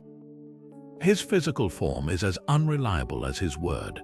The Marvel Loki is this concept brought to vivid life, his magic primarily focused on casting illusions, creating duplicates, and changing his appearance. This shared power is more than a neat trick, it is the physical manifestation of their psychological state. They are both characters who are never quite what they seem, whose entire existence is a performance designed to keep everyone around them, ally and enemy alike, perpetually off balance. Their greatest weapon isn't a hammer or a sword, it's uncertainty itself. This inherent unreliability places them both squarely in the chaotic neutral alignment, a term that perfectly captures their moral flexibility. The ancient Loki is not a straightforward villain. He is a complex member of the Aesir gods who frequently uses his cunning to get them out of the very problems he often gets them into. He is the one who cleverly brokers the deal that gets the walls of Asgard built without paying the price. But he's also the one who starts the chain of events that leads to the death of the beloved god Baldur, the event that heralds the beginning of Ragnarok. He helps and hinders in equal measure, driven by a blend of personal slights, boredom, and a genuine, if twisted, sense of ingenuity. The Marvel character captures this duality perfectly. He is the god of mischief, not the god of evil. His actions are primarily motivated by a desperate, centuries-long craving for acknowledgement, and a seat on the throne he feels was denied him by his adoptive father, Odin. He will unleash an alien army on New York not for sheer conquest, but to prove his worth to Odin. He will then later sacrifice himself in a seeming act of redemption for his brother Thor, only to later be revealed to have survived, once again playing a long game. Their alignment is never static. It slides along a spectrum between helpful ally and apocalyptic threat, often within the same story. This leads to the heartbreaking core of their narratives, their fraught and defining familial relationships. In the Norse myths, Loki is a blood brother to Odin, not his son. Yet their relationship is one of intense complexity. Odin favors Loki and relies on his cleverness, even as he is constantly exasperated by the chaos he creates. Loki's relationship with Thor, however, is often more straightforwardly antagonistic, with the thunder god frequently being the one to threaten Loki into cleaning up his own messes. Marvel's genius was to streamline this into an adoptive brother dynamic, heightening the emotional stakes to a Shakespearean level.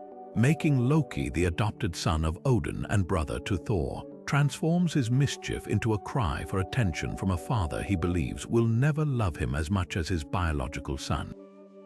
It turns his rivalry with Thor from a divine nuisance into a deeply personal sibling rivalry writ large across the 9 realms. This change doesn't betray the myth. It amplifies its most compelling emotional themes: the pain of exclusion, the hunger for validation, and the devastating cost of familial jealousy. It gives a psychological motive to the mythological chaos. Ultimately, both the ancient and the modern Loki serve the same grand narrative function. They are the ultimate agents of change, the catalysts without which the story would simply stall. In Norse mythology, Loki is quite literally the father of monsters, fathering the wolf Fenrir, the world serpent Jormungandr, and Hel, the ruler of the underworld. He is also, through his actions, the architect of Ragnarok, the apocalyptic event that will destroy the old gods and make way for a new world. He is the necessary element of chaos that prevents the divine order of Asgard from becoming stagnant and arrogant. The Marvel Loki plays this same role on a more personal scale for the heroes. His attacks on Earth are what forced the Avengers to assemble for the first time. His schemes constantly push Thor to become a wiser, more compassionate king and a better brother. His presence ensures that no victory is ever simple and no status quo is ever safe. They both remind us that while order and law are necessary for civilization, it is often chaos, challenge, and the unsettling power of the trickster that force growth, adaptation, and ultimately progress. They are the mischievous spark in the dark, the lie that reveals a deeper truth, and the beloved, frustrating, and utterly indispensable villain who makes the hero who they are. From the cosmic chaos of Loki's schemes, we descend into the silent, somber halls of the dead, where judgment is absolute and the scales do not lie. This brings us to one of the most solemn and powerful figures in Egyptian mythology, and the modern hero whose fractured mind is a temple to his service, Anubis, the jackal-headed guardian of the dead, and the mercenary-turned-avatar Moon Knight. Their stories are a profound exploration of a shared, sacred duty, one that operates in the stark, unforgiving space between life and death, where every soul is weighed and every sin must be answered for. The connection begins with their unequivocal role as instruments of a higher power's judgment. Anubis, one of the most ancient and important gods of the Egyptian pantheon, presided over the embalming process and served as the protector of graves. But his most crucial function was in the Hall of Maat during the weighing of the heart ceremony.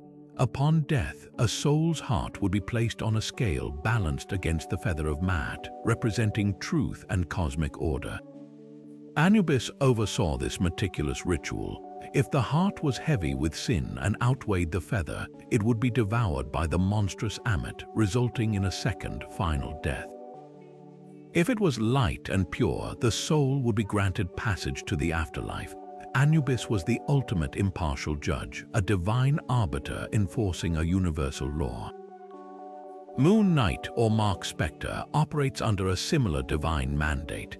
As the Fist of Khonshu, the Egyptian god of the moon and vengeance, his mission is not to arrest criminals but to deliver Khonshu's brutal judgment upon them. He is not a hero who seeks to understand the criminal's motives or offer rehabilitation. He is an enforcer of a primal, often violent form of justice. Where Anubis judged the souls of the dead, Moon Knight is sent to pass sentence on the wicked who are still living, acting as Khonshu's earthly proxy in a continuous, bloody weighing of the heart. This grim duty is intrinsically linked to powerful themes of death and rebirth, both physically and spiritually. Anubis was directly associated with mummification, the intricate process that preserved the physical body so the soul could recognize and use it in the afterlife. This practice was a literal defiance of decay, a ritualized rebirth into a new existence. Mark Spector's origin is a direct modern parallel to this ancient rite. Left for dead in the Egyptian desert, he collapsed at the foot of a statue of Khonshu. As he died, he felt the presence of the moon god offer him a second chance at life, a rebirth in exchange for becoming his earthly vessel. This moment is his mummification and resurrection rolled into one. He was spiritually embalmed and brought back not to the same life, but to a new existence entirely dedicated to service. Furthermore, Moon Knight's identity is itself a form of mummification. He wraps himself entirely in white bandages, a direct visual echo of the linens used to wrap a mummy, symbolizing that the man named Mark Spector is dead, preserved inside this new identity as the solitary, white-clad guardian of the night. This leads to the most complex and defining layer of their connection, the profound duality that defines their existence. Anubis himself was a figure of dual nature. His jackal head connected him to the scavengers that prowled the edges of the desert cemeteries, making him a god associated with death and the unclean. Yet his role was deeply sacred and protective, a guardian ensuring safe passage and righteous judgment. He was both a feared symbol of mortality and a beloved protector of souls. Moon Knight's duality is far more personal and psychologically devastating. Mark Spector suffers from dissociative identity disorder, and his mind is a fractured landscape housing multiple distinct identities. The mercenary Mark, the wealthy entrepreneur Stephen Grant, the cab driver Jake Lockley, and more.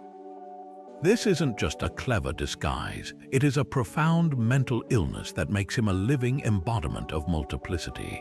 He is not one man serving a god, he is a chorus of conflicting souls in a single body, all trying to interpret and execute the will of an often silent deity. This internal chaos mirrors the dual nature of Anubis but makes it a source of constant internal conflict. Is he a hero, a villain, or merely a weapon? Is Khonshu even real, or is he just a manifestation of Mark's broken psyche? This uncertainty makes him one of the most psychologically complex characters in comics, a man forever weighing his own sanity on the scales of his mind. Ultimately, both Anubis and Moon Knight serve as powerful, grim reflections on the nature of justice itself. Anubis represents a perfect, divine justice, a system that is meticulous, impartial, and inescapable. The scales do not care for excuses or wealth or status. They only measure the weight of one's own actions. Moon Knight represents the messy, brutal, and often flawed application of justice in the human world. As Khonshu's fist, his justice is swift, violent, and without a jury. He is the terrifying answer to the question of what happens when a god of vengeance, not a god of careful measure, is put in charge. They both force us to confront uncomfortable questions about guilt, punishment, and who is truly worthy to judge. Anubis does so from a place of serene, ancient order. Moon Knight does so from the rain-slicked pavements of modern cities, a fractured man wrapped in the linens of the dead, howling at the moon and hoping that the god he serves is real, and that the weight of his own heart will not one day condemn him. But the connection between the Hulk and his ancient forebears is not confined to Greek shores. It echoes across the cold, windswept landscapes of Ireland in the terrifying legend of Cu Chulainn, the Hound of Ulster. While the Hulk's rage is a product of gamma radiation and Bruce Banner's repressed trauma, Cu Chulainn's fury, known as his Ryostrad or warp spasm, was a supernatural curse, a divine frenzy that warped his very form into a monstrous instrument of slaughter. This Irish myth provides perhaps the most visually striking and grotesque precedent for the Hulk's transformations, depicting a hero whose power is so immense it shatters the very vessel meant to contain it. The description of Cu Chulainn's transformation in the Ulster cycle is not merely an account of anger, it is a body horror spectacle. When the Ryostrad seized him, his body would contort in impossible ways. One eye would suck back into his skull while the other bulged out onto his cheek. His muscles and tendons would writhe like mighty ropes under his skin, snapping and reforming. His flesh would turn inside out, and his bones would shift and crack into a new, terrifying skeleton. A hero's light would erupt from his forehead, and from his mouth a jet of black, toxic blood would spray overhead. He became, in essence, a living, breathing nightmare, a being so deformed and fearsome that it was said friends and foes alike had to be kept away for their own safety, as he could no longer distinguish between them in his rabid state. This is not the controlled, power-up transformation of a superhero. It is a chaotic, painful, and involuntary mutation, a direct parallel to the Hulk's initial, agonizing transformations where Bruce Banner's bones crack and his skin tears as a new green giant erupts from within. This loss of control and distinction is the true core of their shared tragedy. When Cu Chulainn's warp spasm was upon him, the noble champion was entirely gone, replaced by a whirlwind of destruction. He would turn his weapons against entire armies, and the myths describe him carving a trench of corpses through the ranks of his enemies, a force of nature as indiscriminate as a tornado. This mirrors the Hulk's most destructive rampages, where the simple, childlike rage of the Green Goliath, combined with his immeasurable strength, results in catastrophic collateral damage. They are both weapons without a safeties, heroes who become the greatest threat on the battlefield. Their power is not a gift they wield, but a storm that wears their skin, leaving allies to merely hope the devastation is aimed in the right direction and that the man they know will eventually find his way back. Ultimately, both figures stand as powerful, ancient warnings about the dual nature of unchecked rage. The Hulk is a modern, scientific exploration of the idea, unleashed the primal, emotional part of the psyche that society forces us to repress, breaking free with catastrophic consequences. Cu Chulain's Rheostrad is the mythological, divine version of this same concept, a sacred fury bestowed by the gods that is both a blessing and a profound curse. They teach the same difficult lesson, that the very power that makes you a protector can also make you a monster, and that true strength lies not in the unleashing of rage, but in the agonizing, near-impossible struggle to eventually pull it back in. They are not heroes in spite of their monstrous forms, but because of their relentless, painful fight to reclaim their humanity from that monstrousness, time and time again. Traveling from the cold northern myths to the rich tapestry of Chinese folklore, we encounter a trickster whose power and personality are so vast that he has leaped directly from ancient texts into the pages of modern comics with his name and legend fully intact. This is Sun Wukong, the Monkey King, a figure of such immense popularity and cultural significance that his influence is not merely an inspiration. It is a direct legacy, celebrated in characters like Marvel's incarnation of Sun Wukong and DC's recent breakout hero, Monkey Prince. His story, detailed in the classic 16th century novel Journey to the West, is a breathtaking saga of rebellion, redemption, and godlike power that feels as if it was ripped straight from a superhero's origin story.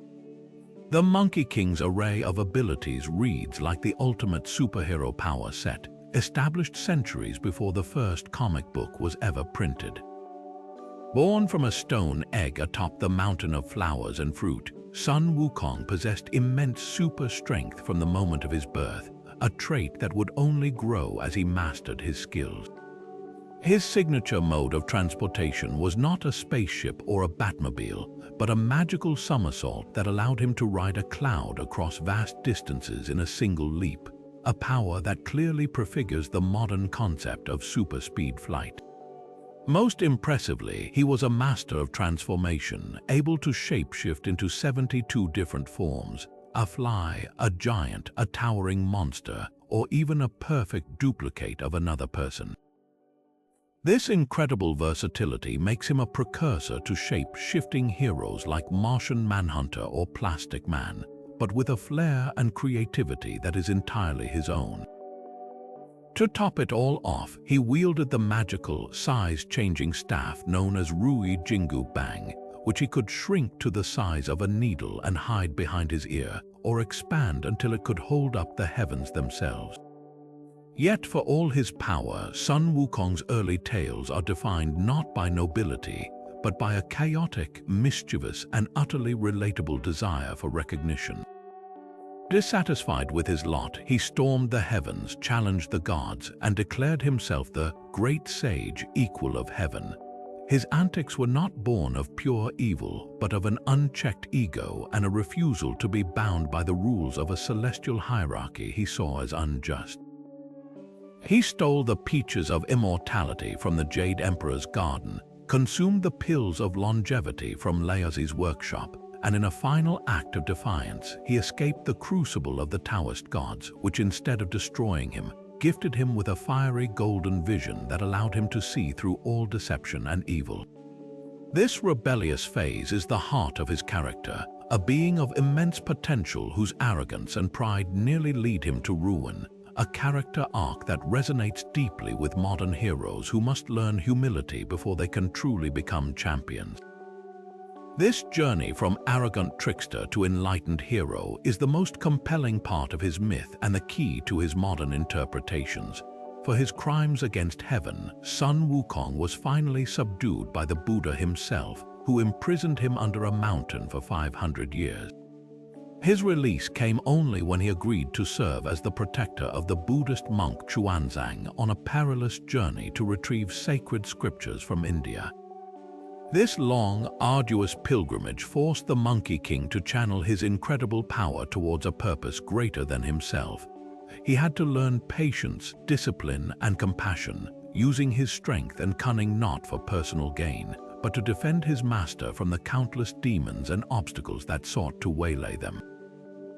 This transformative arc from selfish rebel to selfless guardian is the classic superhero journey, mirrored in characters like Thor, who was cast down to earth to learn humility, or the arrogant Tony Stark, who builds a suit of armor to protect the world he once endangered. In the world of comics, this legacy is honored with direct and loving homage. Marvel Comics introduced their own version of Sun Wukong as a formidable villain, an occasional foe for heroes like Iron Fist and Thor, capturing his immense power and trickster nature.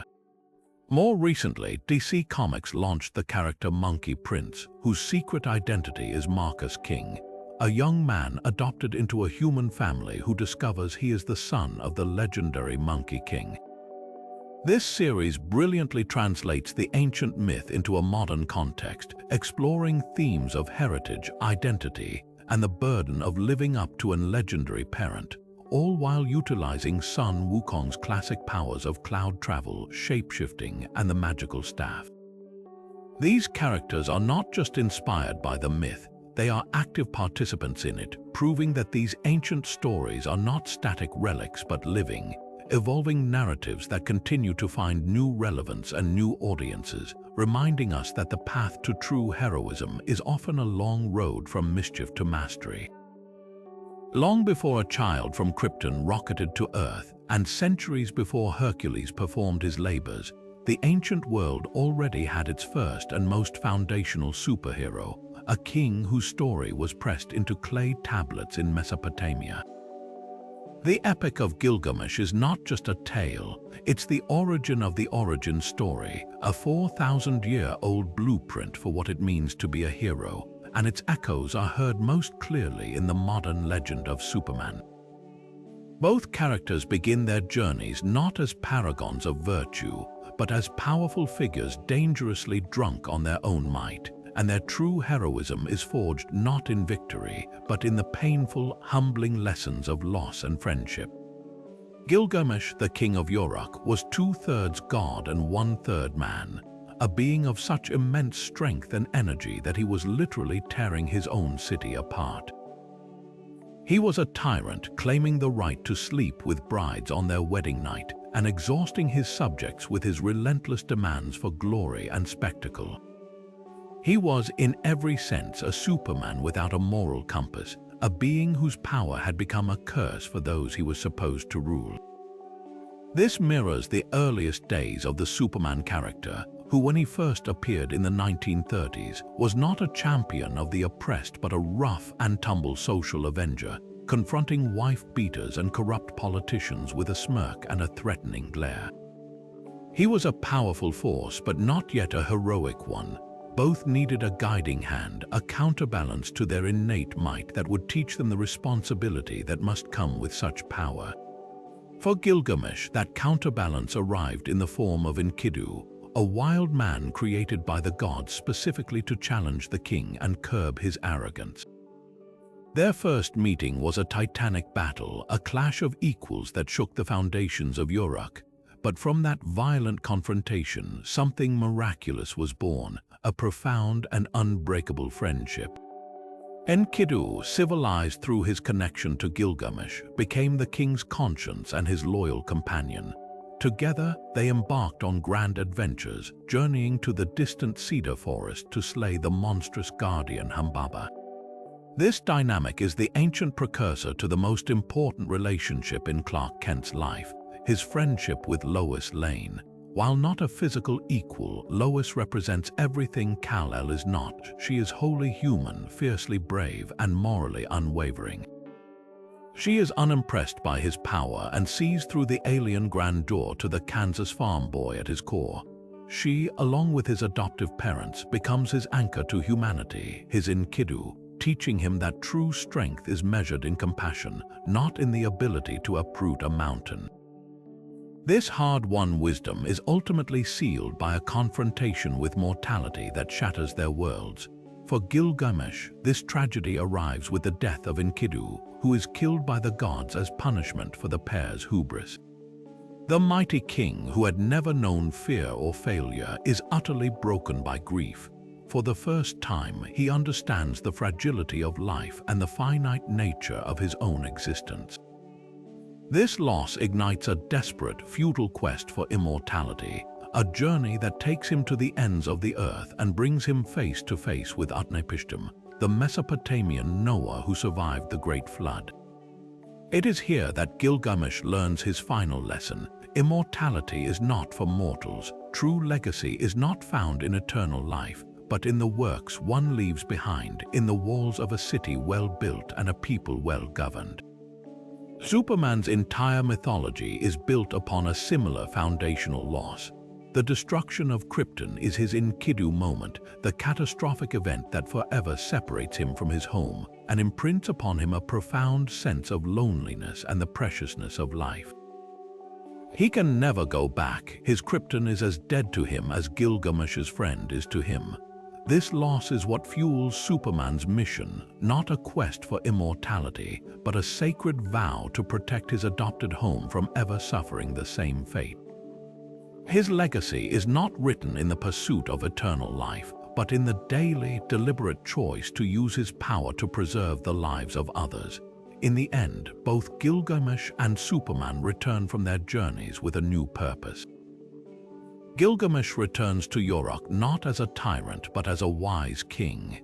He has looked into the abyss of death and returned with a renewed commitment to his people, to his city. He points out the mighty walls of Uruk to the boatman who ferried him home, not as a monument to his own glory, but as a testament to human achievement that will outlast any single life. Superman, looking out over Metropolis from the daily planet globe, embodies this same ideal. His heroism is his wall around Uruk. He is a living monument to the idea that power must be wedded to wisdom, that strength is worthless without a heart, and that the most immortal act a hero can perform is to spend their life in the service of others. They both learn that a hero is not defined by the invulnerability of his skin, but by the vulnerability of his heart, and that the greatest strength of all is the courage to care. Just as Gilgamesh and Superman found their purpose in protecting their people, our next hero draws power from a divine source dedicated to the very preservation of life itself. From the banks of the Nile to the streets of Philadelphia, the ancient magic of the Egyptian goddess Isis flows directly into the modern mythos of the world's mightiest mortal, Captain Marvel, now more commonly known as Shazam. This connection is not a mere thematic echo. It is a direct canonical link, with the I in the wizard Shazam's name standing for the wisdom of Solomon, the strength of Hercules, the stamina of Atlas, the power of Zeus, the courage of Achilles, and finally, the power of Isis herself. She is the magical keystone in his power set, and her inclusion transforms him from a simple strongman into a true champion blessed by the gods. Isis was one of the most important and universally worshipped deities in the ancient Egyptian pantheon, a figure whose domain encompassed magic, life, healing, and protection. She was not a distant, fearsome goddess, but a deeply nurturing and resilient figure. Her most famous myth involves the murder of her husband Osiris by his jealous brother Set. Isis, through her profound grief and unparalleled magical skill, tirelessly gathered the dismembered pieces of Osiris's body, used her powers to temporarily reanimate him, and conceived their son, Horus. This act established her as a goddess of incredible power and devotion, a protector who used her abilities to restore life and maintain cosmic order against the forces of chaos. She was known as the Great of Magic, and her name itself was believed to hold potent power. This makes her the perfect archetype for a superhero's patron, a divine figure who understands loss, fights for family, and wields magic not for conquest but for healing and restoration. This nurturing yet formidable aspect of Isis is channeled directly into the core of Captain Marvel's identity. When the young orphan Billy Batson speaks the magic word Shazam, he is not just imbued with the strength of Hercules or the power of Zeus. He is also granted the divine vitality and command over magical forces possessed by Isis. This is why his transformation is so complete. It doesn't just make him an adult, it makes him a perfect divine avatar. His powers often manifest with a crackle of lightning, but at their heart they are magical, not purely physical. His invulnerability is a form of divine protection, a shield against harm reminiscent of Isis's role as a guardian. His ability to heal others, a power sometimes showcased in the comics, is a direct gift from the goddess of life and restoration. He is not a brutal warrior, he is a protector, and that ethos of protective strength comes straight from the mythos of Isis. The modern legacy of this connection was cemented in the 1970s with the introduction of a character who made the link even more explicit, the superheroine Isis. Appearing in a live-action television series and later in DC Comics, this character, alter ego of science teacher Andrea Thomas, discovered an ancient Egyptian amulet that allowed her to channel the powers of the goddess Isis directly. With the magic word, I am Isis, she gained superhuman strength, speed, the ability to control animals and the elements, and the power to fly. She was a direct mortal avatar for the goddess, fighting for justice and peace. While this character is distinct from Captain Marvel, her existence in the same comic book universe reinforces the profound and lasting influence of the Egyptian goddess on the superhero genre, showcasing her as a source of power worthy of her own modern myth. Ultimately, the inclusion of Isis in the Shazam mythos elevates Captain Marvel beyond a simple pastiche of ancient strongmen. It provides his power with a crucial dimension of wisdom, compassion, and magical purpose. He is not just strong, he is blessed. His might is tempered with a sense of responsibility that comes from the nurturing, life-giving power of Isis.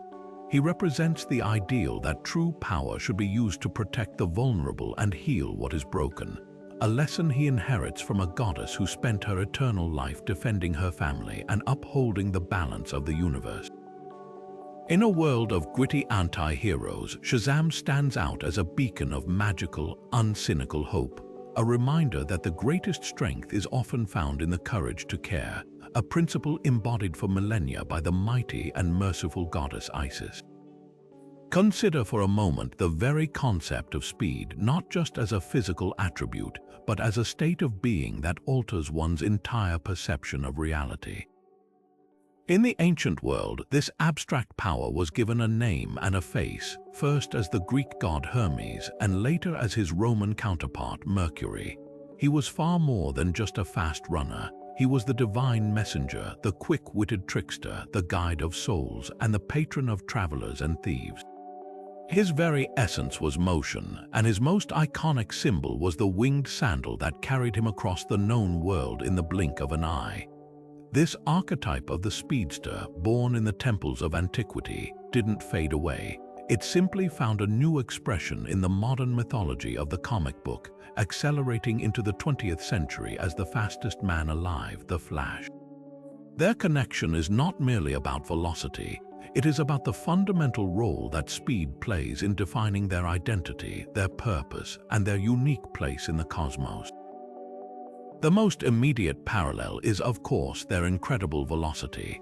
Hermes was said to move with such breathtaking speed that he could deliver messages from the peak of Mount Olympus to the darkest depths of the underworld and back again in a single day. His winged sandals, the talaria, were not just footwear, they were divine instruments that allowed him to skim across the water and fly through the air, making him the literal embodiment of swiftness. The Flash operates on this same divine scale, but through a modern, scientific lens. Instead of enchanted sandals, his power comes from a connection to the speed force, an extra-dimensional energy field that grants him not just the ability to run faster than light, but to manipulate time, vibrate his molecules through solid objects, and perceive the world in a state of extreme slow motion. The Speed Force is the scientific comic book equivalent of divine patronage. It is the source of his power, a mysterious cosmic wellspring that he taps into, much like Hermes drew his speed from his divine birthright. They are both living conduits for a fundamental force of the universe, one that they alone are uniquely attuned to. This gift of speed naturally shapes their role as the crucial links between worlds and people. Hermes was the psychopomp, the guide who led the souls of the deceased to the underworld, a solemn duty that required him to be the only god who could move freely between the realms of the living, the dead, and the gods. He was the essential connection, the divine communicator without whom the different layers of existence would become isolated. The Flash, in his many iterations, plays a strikingly similar role within the DC universe. His immense velocity allows him to serve as the multiversal messenger, the one hero who can outrun reality itself to travel between parallel dimensions and different timelines. During universe-shattering crises, he is often the first to detect the problem and the one tasked with running across the vibrational barriers of reality to warn others or find a solution. He connects the Justice League to the wider multiverse, just as Hermes connected Olympus to the mortal world and the afterlife. They are both the indispensable linchpins of their respective cosmoses, the swift-moving glue that holds complicated realities together. Yet for all their solemn responsibilities, both figures are also defined by a brilliant, quick thinking and often mischievous intellect. Hermes was not just a delivery boy, he was the god of cunning and thieves, a master trickster who, on the very day he was born, invented the lyre and then cleverly stole the sacred cattle of his brother Apollo, covering his tracks by making the herd walk backward to confuse their trail. His speed was not just physical, it was mental. The Flash carries on this legacy of the quick-witted trickster. While he is a consummate hero, his battles are rarely won through brute force. Instead, he uses his accelerated mind to think circles around his opponents, often employing clever pranks and scientific ingenuity to outsmart villains who are physically more powerful than he is. He might vibrate a villain's gun apart molecule by molecule, or run so fast he creates a vortex to disarm an entire army, or even use his control over kinetic energy to throw a lightning bolt. This combination of super speed and super cunning makes him the most unpredictable and resourceful member of the Justice League, a direct heir to Hermes' title as the Divine Clever One. Perhaps the most profound connection, however, lies in how their speed isolates them even as it connects them to everyone else. To be the fastest being alive is to experience the world in a way no one else can comprehend. Hermes, as the messenger and intermediary, was forever moving between different states of being, never truly belonging to any one realm. He was a god, but he was also the constant traveler, the eternal outsider who saw everything but was never fully a part of it. The Flash knows this loneliness intimately. When he taps into the Speed Force, the entire world around him slows to a frozen, silent standstill. He is a man moving through a statue garden, surrounded by friends and loved ones who are utterly motionless and unaware of his presence. He can be in the middle of a crowded room and yet be completely alone, trapped in a different temporal frequency. This is the hidden cost of their power, the existential solitude that comes with a perception of reality that is utterly unique. They see the world in a way that is both a gift and a curse, making them the ultimate observers who are forever separated from the very people they are sworn to protect. They are the embodiment of motion in a world that is, from their perspective, forever standing still. But where Hermes and the Flash use their speed to connect the vibrant, living world, our next Guardian's duty is to stand as the final, immovable barrier between that world and the silent realm of the dead. In the rich pantheon of Greek mythology, few figures are as instantly recognizable or as perfectly suited to their purpose as Cerberus, the monstrous, multi-headed hound who guards the gates of the underworld. His sole, solemn task is a simple one: to prevent the living from entering the land of the dead and to ensure the souls of the departed never escape. It's a role of terrifying finality, and its echoes can be felt in the most unexpected of places within the Marvel Universe, in the lovable, loyal, and immensely powerful form of Lockjaw, the giant teleporting bulldog of the Inhumans. While one is a fearsome beast of myth and the other is a beloved family pet, they are both at their core the ultimate loyal guardians of their isolated, otherworldly kingdoms. The most striking parallel lies in their shared role as gatekeepers of a hidden, extraordinary realm. Cerberus is the unwavering sentinel stationed at the boundary between the world of the living and the domain of Hades. His very presence defines the threshold. To pass him is to accept one's death and enter eternity. He is the embodiment of the point of no return, a living symbol of the ultimate transition. Lockjaw serves a remarkably similar function for the Inhumans. His primary duty is to protect and provide access to the Great Refuge, the hidden, technologically advanced city of the Inhumans, often located in the remote Himalayas or even on the moon. He is their chief means of transportation, using his massive antenna to teleport the royal family anywhere on Earth or beyond.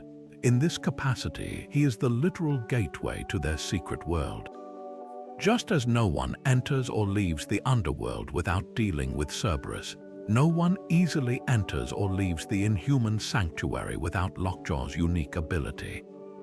They are both the first and last line of defense for their people, the living keys to a hidden kingdom. This duty as a protector is intrinsically linked to a fierce, unquestioning loyalty to their family. In many versions of the myths, Cerberus is not merely a wild monster. He is a devoted pet to Hades and Persephone, the rulers of the underworld. He is often depicted as being gently petted by Persephone, a creature who is fearsome to all outsiders but gentle and obedient to his masters. His ferocity is an expression of his devotion. Lockjaw's entire character is built upon this same foundation. He is not a mindless animal or a simple vehicle.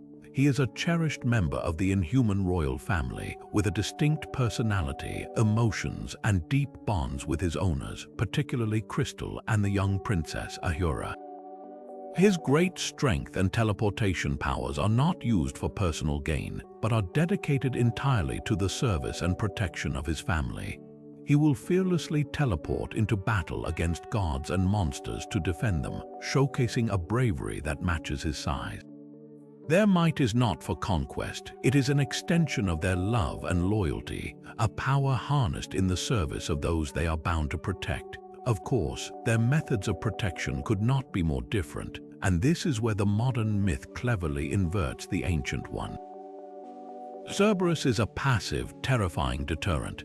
His power is one of pure intimidation and physical force. His multiple heads, often 3, sometimes 50 or even 100 in earlier accounts, and his serpent-tipped tail are designed to overwhelm and horrify any who would dare to pass. He is the final, insurmountable obstacle. Lockjaw, by contrast, is an active, mobile protector. His power is one of evasion and rescue. Where Cerberus bars the way, Lockjaw opens the way to safety. When danger threatens the royal family, he doesn't stand his ground to fight. He more often uses his power to instantly relocate them away from the threat, disappearing in a puff of smoke and a crackle of energy. One guardian is an immovable object, the other is an unstoppable escape route. This distinction perfectly reflects the nature of their charges. The dead in the underworld have nowhere else to go and must be kept in, while the living Inhumans must be kept safe by being moved away from harm. Ultimately, both Cerberus and Lockjaw serve as powerful reminders that the most terrifying power can be wielded by the most loyal heart. The ancient Greeks looked at the boundary between life and death and imagined it required a monster of nightmarish proportions to police it, a beast whose very appearance spoke of the horrors that lay beyond. The modern mythmakers at Marvel took that same concept of the loyal guardian and reimagined it through a lens of affection and family, creating a character whose monstrous size is undercut by a gentle, dog-like demeanor. One is the fearsome hound of hell, the other is the goodest boy in the universe. Yet they both fulfill the same sacred narrative function. They are the devoted protectors of the threshold, the faithful companions who stand watch over the doorways to worlds beyond our own, ensuring that the mysterious and the magical remain separate from the mundane, guarded by a loyalty that is, in its own way, truly mythical. Now, let's turn our attention to a figure of pure primal terror, one born from a transgression against the gods and imprisoned in a maze of despair.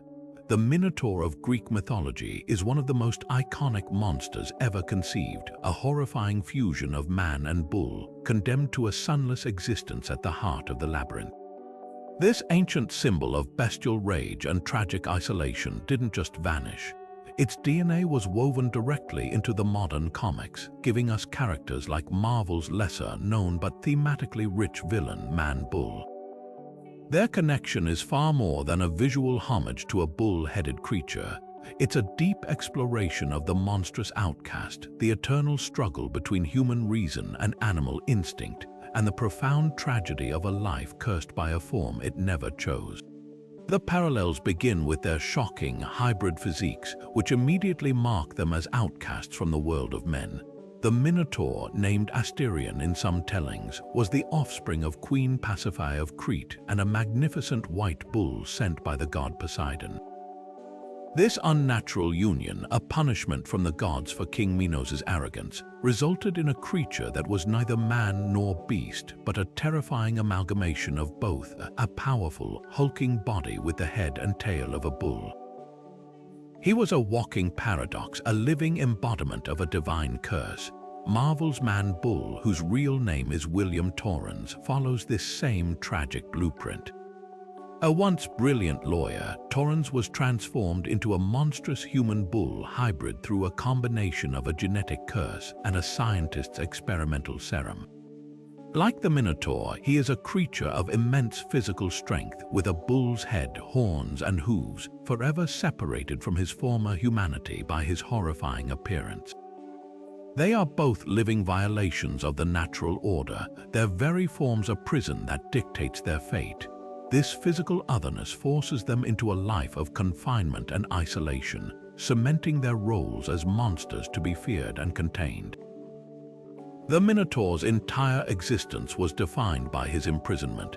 King Minos, horrified and ashamed by his wife's offspring, commissioned the genius architect Daedalus to build the labyrinth, an impossibly complex, inescapable maze designed solely to contain the monster. The Minotaur wasn't a villain who roamed the countryside. He was a prisoner in a gilded cage, a secret shame hidden away at the center of a puzzle, fed a gruesome tribute of Athenian youths to sate his monstrous hunger. Man-Bull's story is a modern, psychological retelling of this same confinement. While he isn't trapped in a literal stone maze, he is trapped by his own monstrous identity. He is perpetually hunted by authorities and feared by the public, unable to return to his life as a lawyer or experience any form of normal human connection. His labyrinth is the city itself, a concrete jungle where he is constantly on the run, and the maze is his own mind, struggling to reconcile the intelligent man he was with the raging beast he has become. Their greatest prison is not made of walls but of their own skin. This internal conflict is the true heart of their shared narrative, the agonizing struggle between the rational human mind and the primal, bestial instincts raging within them. The Minotaur of myth is often portrayed as a mindless beast, a monster of pure appetite, but his very origin suggests a tragic consciousness. He is the product of a human mother, implying the potential for human thought trapped within a bestial form. He is a creature of immense, uncontrollable rage, but that rage could be interpreted as the frustration of a being who can never belong, who is defined solely by his hunger and his isolation. Man-Bull's character explores this duality explicitly. William Torrens's intellect and personality remain largely intact, but they are constantly at war with the bull-like aggression and enhanced senses granted by his transformation. He is not a mindless animal, he is a tormented soul, an intelligent man horrified by what he has become, often driven to acts of violence by the very instincts he is trying to suppress. He is Jekyll and Hyde with horns and hooves, a walking civil war between the man and the monster. They both represent the fear that beneath our civilized veneer, a primal beast is always waiting to break free, and that once unleashed, it can become our entire identity in the eyes of the world. Ultimately, this makes them both profoundly tragic figures, monsters who are as much sinned against as sinning. The Minotaur did not ask to be born. His existence was a punishment inflicted upon his mother and stepfather by capricious gods.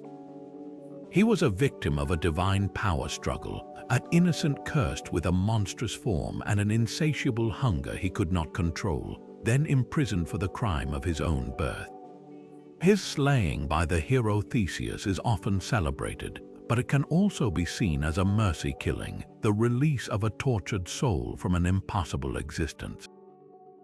Man-Bull's origin is similarly tragic. He was a victim of circumstance, transformed against his will by forces beyond his control.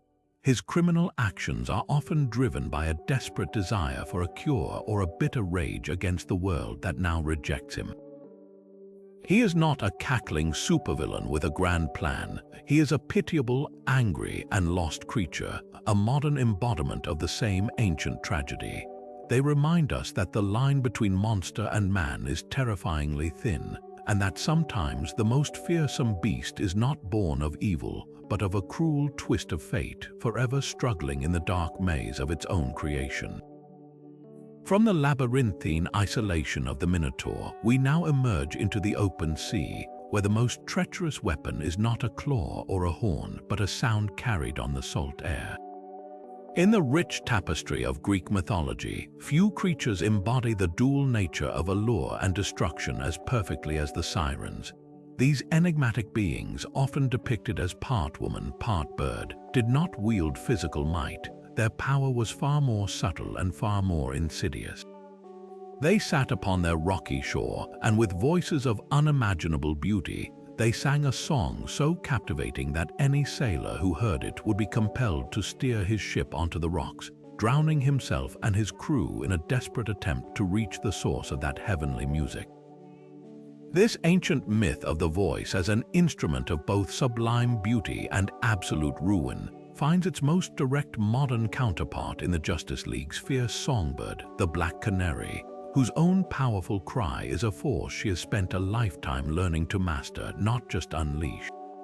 The core of their connection lies in the very nature of their power, a devastating sonic ability that operates on a deeply psychological level. The siren's song was not merely loud, it was intelligently crafted, a melody tailored to tap into the deepest desires and regrets of each individual listener. For Odysseus, it was the promise of ultimate knowledge. For his crew, it might have been the promise of home or love. It was a weapon that bypassed the body to target the soul, exploiting longing and curiosity as its delivery system. Black Canary's signature power, her canary cry, is the physical and modern evolution of this concept. Initially a device used by her mother, the original Black Canary, the sonic scream became a meta-human ability for Dinah Lance, a concentrated wave of concussive force that can shatter steel, incapacitate opponents, and level buildings. While its effect is more visibly destructive than the siren's hypnotic melody, it operates on a similar principle of using sound as a targeted, controlled force. Both powers transform the human voice from an instrument of communication into a weapon of immense potential, a force that can manipulate, disable, or destroy. This immense power necessitates a profound and continuous exercise of control, a theme that separates the mere wielder of power from the true hero. The sirens represent the danger of power without restraint or morality. Their song is pure enticement with a purely malicious goal. It is ability completely divorced from conscience, used for predation and spectacle. They are the embodiment of the untamed, destructive potential of such a gift. Black Canary's entire heroic journey, in contrast, is defined by her struggle to control and ethically direct her own devastating voice. She did not ask for this ability, and its initial manifestation was likely as terrifying to her as it was to her enemies.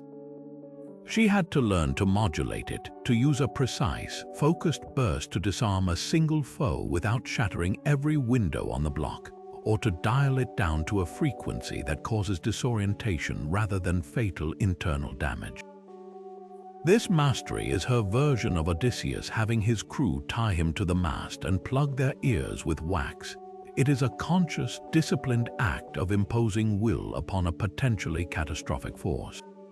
Where the siren's power is wild and anarchic, Black Canary's is disciplined and precise, a tool of justice rather than chaos.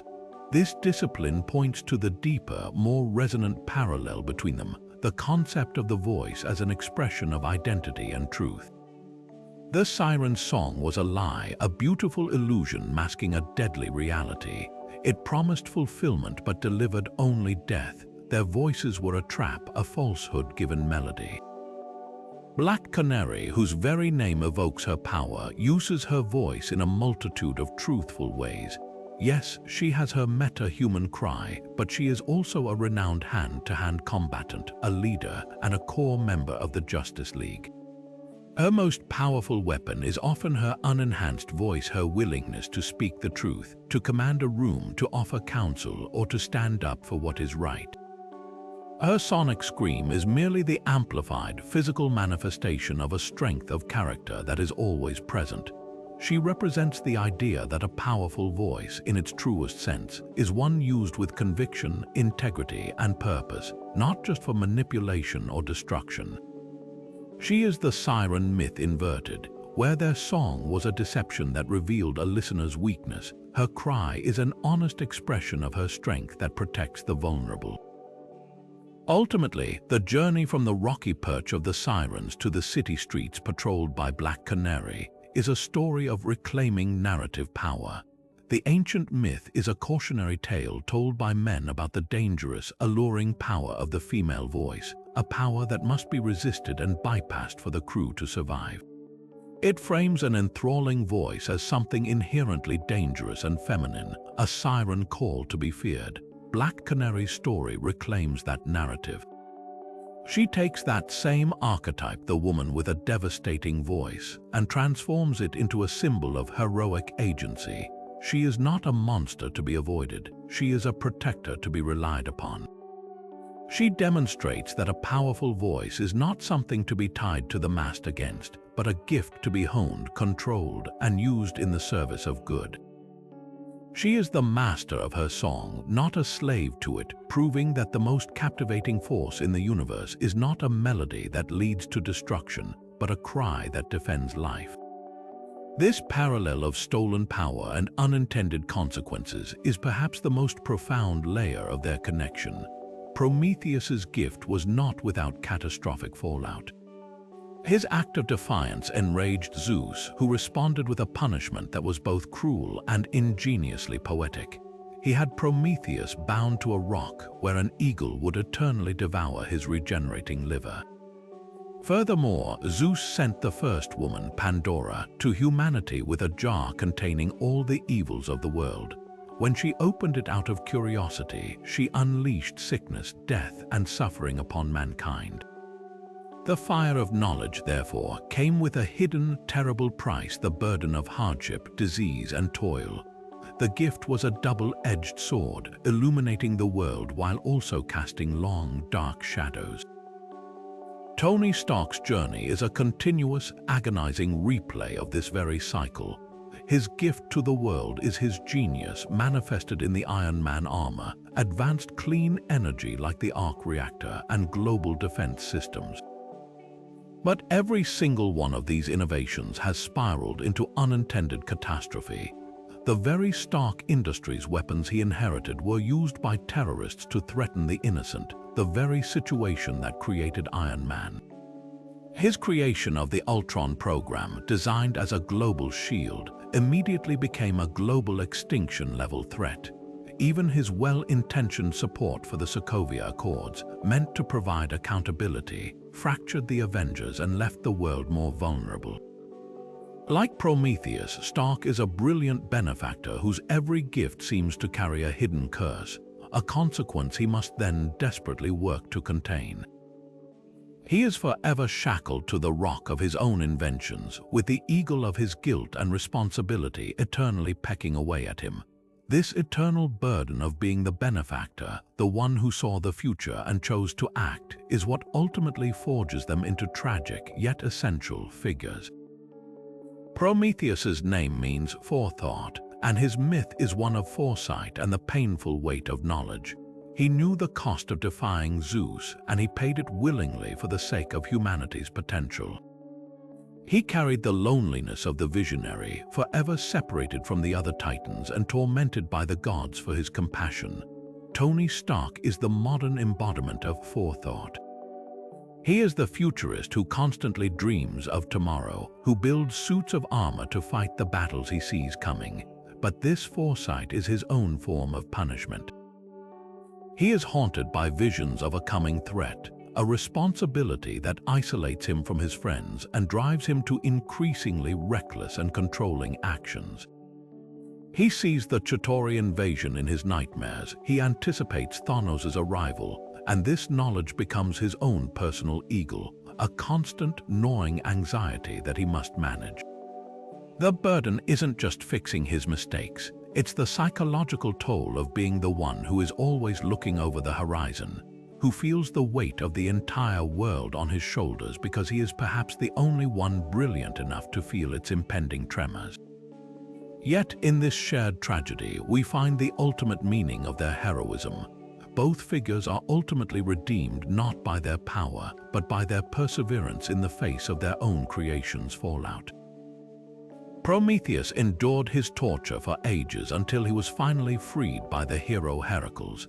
He never recanted his choice. He bore his punishment with a defiant resilience, a testament to his unwavering belief that humanity was worth the cost. Tony Stark's entire arc is this same defiant resilience. He never stops trying to fix what he has broken. When his weapons are used for evil, he becomes Iron Man to take them back. When Ultron threatens the planet, he suits up alongside the very team he fractured to stop it. When he glimpses a future where they lose to Thanos, he spends years building a time machine for one last, desperate chance to set things right. His final, ultimate act is the purest expression of the Promethean ideal. He steals the power of the Infinity Stones from a god, knowing the energy will kill him, and uses it to save all of reality. He gives humanity the fire to light its own future, sacrificing himself to do so. They are both titans who brought light to humanity, and who are consumed by the very fire they stole, becoming the architects of their own suffering and the ultimate saviors of the world they sought to elevate. They teach us that progress is never free, that every great leap forward comes with a price, and that true genius is not just the ability to see the future, but the courage to face the devastating consequences of building it. Now, if the myth of Prometheus and Iron Man shows us the unintended consequences of a single, brilliant act of defiance, our next comparison reveals the terrifying nature of an enemy that is deliberately designed to be consequence-proof, an evil that is not a single entity but a self-replicating system. This brings us to one of the most formidable and enduring monsters in all of Greek mythology, the Lernaean Hydra, and its most sinister modern namesake, the global terrorist organization known as Hydra. Their connection is not merely in a shared name, but in a shared, chilling principle of operation, the doctrine of resilient, adaptive, and endlessly regenerating evil, a foe that cannot be killed by conventional means because its very structure is built to survive any attack. The core of this parallel is etched into their most famous and terrifying characteristic, the Hydra's ability to regenerate two heads for every one that is severed. In the myth, the Hydra was a colossal, serpent-like water monster that haunted the swamps of Lerna. Its most fearsome power was not its poisonous breath or its venomous blood, but its relentless duplication. When the hero Hercules faced it as his second labor, he quickly discovered that simply chopping at the beast was a losing strategy. The more he fought, the more heads he had to contend with, multiplying the threat with every strike. This made it a puzzle that could not be solved through brute force alone. The modern organization Hydra, which grew from the Nazi Deep Science Division led by the Red Skull, adopted this exact principle as its central, guiding philosophy. Their infamous motto, "Cut off one head, two more shall take its place," is a direct word-for-word translation of the Hydra's mythological power into a strategic doctrine. It is not just a catchy slogan, it is an operational manual. When SHIELD or the Avengers dismantle one Hydra cell, they don't celebrate for long because the ideology has already spread, recruiting new members, establishing new bases, and ensuring that the organization's goals survive the loss of any single leader or facility. They are not fighting a person, they are fighting a resilient, decentralized idea. This shared resilience forces their opponents to abandon straightforward tactics and develop ingenious systemic solutions. Hercules could not defeat the Lernaean Hydra by himself. He required the help of his nephew, Iolaus. As Hercules would lop off a head, Iolaus would immediately cauterize the stump with a fiery torch, preventing the new heads from growing. This teamwork and clever use of a specific tool were the only ways to overcome the monster's regenerative abilities. The fight against the Marvel version of Hydra follows this same pattern. Captain America and his allies quickly learned that you cannot simply punch your way through this enemy. Defeating Hydra requires intelligence work, hacking, deep undercover missions, and the strategic dismantling of its financial networks and recruitment pipelines. It requires a metaphorical fiery torch to cauterize the wound. This might be a well-placed algorithm that disrupts their communications, turning their own secrecy against them, or the heroic sacrifice of a lone agent within the organization who can expose its deepest secrets. The battle is won not on a physical battlefield, but in the shadows of data and ideology, because that is the only way to counter an enemy that treats physical destruction as a mere inconvenience. This leads to the most profound layer of their connection, what they ultimately represent. The Lernaean Hydra was more than a monster, it was a guardian. It was placed in the swamp of Lerna by Hera to protect the sacred, secret entrance to the underworld. Its role was to be an eternal, undying sentinel for a truth too dark to be uncovered. The modern Hydra serves a similar symbolic function.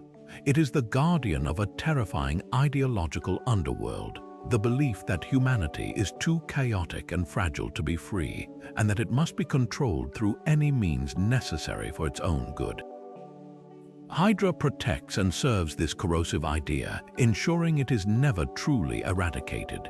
Just when the world believes it has finally been destroyed after World War II, after the fall of the Red Skull, after the fall of SHIELD, it emerges again, stronger and more insidious than before, because the idea it represents is too seductive and resilient to die. It is the ultimate symbol of a fascist, authoritarian impulse that constantly adapts to new realities, hiding within governments, corporations, and even within the very organizations sworn to protect us, waiting for its moment to rise again. Ultimately, both the ancient beast and the modern organization serve as the perfect metaphor for the kind of evil that is most difficult to defeat, the kind that is not monolithic but cellular. They are not a single dragon to be slain. They are a vicious weed with deep roots, and if you only tear off the part you can see, you have done nothing but encourage its spread. They represent the chilling reality that some threats cannot be vanquished in a single, glorious battle, but must be opposed through constant, vigilant, and unglamorous effort. The Hydra, in both its forms, teaches us that the fight for a better world is never truly over. The moment we believe the monster is dead is the very moment we are most vulnerable, because in the darkness, two new heads are already stirring, ready to whisper their old promises of order through chaos and strength through oppression. High above the smoke and chaos of the mortal battlefield, where the clang of steel and the cries of the dying echoed into the heavens, there existed a different kind of warfare, one not of participation, but of observation and divine selection. In Norse mythology, these were the Valkyries, the choosers of the slain. Far from being mere ethereal spirits, they were formidable warrior women, Odin's handmaidens, who descended from Asgard on their winged steeds. Their solemn, fearsome duty was not to fight alongside mortals, but to hover over the fray, their all-seeing eyes scanning the combatants to determine which warriors displayed the most courage, honor, and skill. For those deemed worthy, death was not an end but a promotion. The Valkyrie's touch was a blessing, transporting the hero's soul from the blood-soaked mud to the golden halls of Valhalla, where they would feast and prepare for the final battle of Ragnarok. They were the ultimate arbiters of a warrior's fate, the bridge between a glorious death and an eternal reward, embodying the Norse ideal that how you lived and how you died was everything.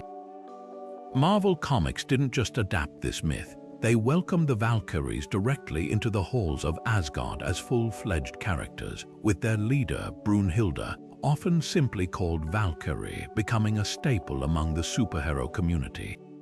The comic book interpretation, known collectively as the Valkyria, remains incredibly faithful to the source material.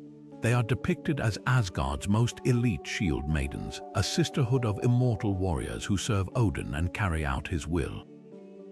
Their role as psychopomps, the guides of the dead, is a core part of their identity, but Marvel expanded their duties to include acting as Asgard's first line of defense, fierce combatants in their own right who ride into battle against frost giants, fire demons, and any other threat to the Nine Realms. This translation from mythological observers to active superheroines was a natural evolution, taking an ancient concept of female power and agency and placing it squarely on the front lines of modern stories. Perhaps the most compelling aspect of their character, both in myth and in comics, is their profound connection to honor and the warrior's code. A Valkyrie's choice was never random or capricious. It was based on a strict, unspoken code of conduct. They sought not the victor but the valiant, a warrior who fought with courage against impossible odds, who protected their comrades, and who faced death without fear, was far more likely to earn their favor than a brutal conqueror who fought without honor. This establishes the Valkyries not as grim reapers but as celestial judges of character. In the comics, this moral compass is central to characters like Brunhilde. She is often portrayed as a noble and principled hero, one who will question Odin's decrees if she believes they are unjust and will fiercely defend the innocent of any realm. Her membership in teams like the Defenders and the Avengers isn't just about adding muscle. It's about adding a millennia-old understanding of righteousness and the cost of war. She has seen countless souls cross over, and this gives her a unique, weary wisdom that balances her incredible prowess in battle. This balance between fierce fighter and compassionate guide is what makes the archetype so enduring and powerful. They are a paradox made flesh, bringers of death who are also bestowers of salvation. They represent the beautiful, tragic duality of the warrior's life, the acknowledgement that immense violence and profound honor can exist side by side. In a modern context, characters like the MCU's Tessa Thompson portrayal of Valkyrie continue to explore this complexity. Her backstory is one of immense trauma, having lost her entire sisterhood to Hela, which adds a layer of grief and resilience to the myth. She becomes a character who has turned away from her duty, drowning the memory of her fallen sisters in drink, only to eventually reclaim her title and her purpose. This arc beautifully mirrors the ancient purpose of the Valkyries themselves. It is about finding meaning and honor even in the face of overwhelming loss, and understanding that guiding others toward a better place, be it Valhalla or a liberated people, is the highest calling one can have. They are not just women with swords and wings, they are eternal symbols of the choice we all face in difficult times, to succumb to the darkness or to rise and choose the path of honor.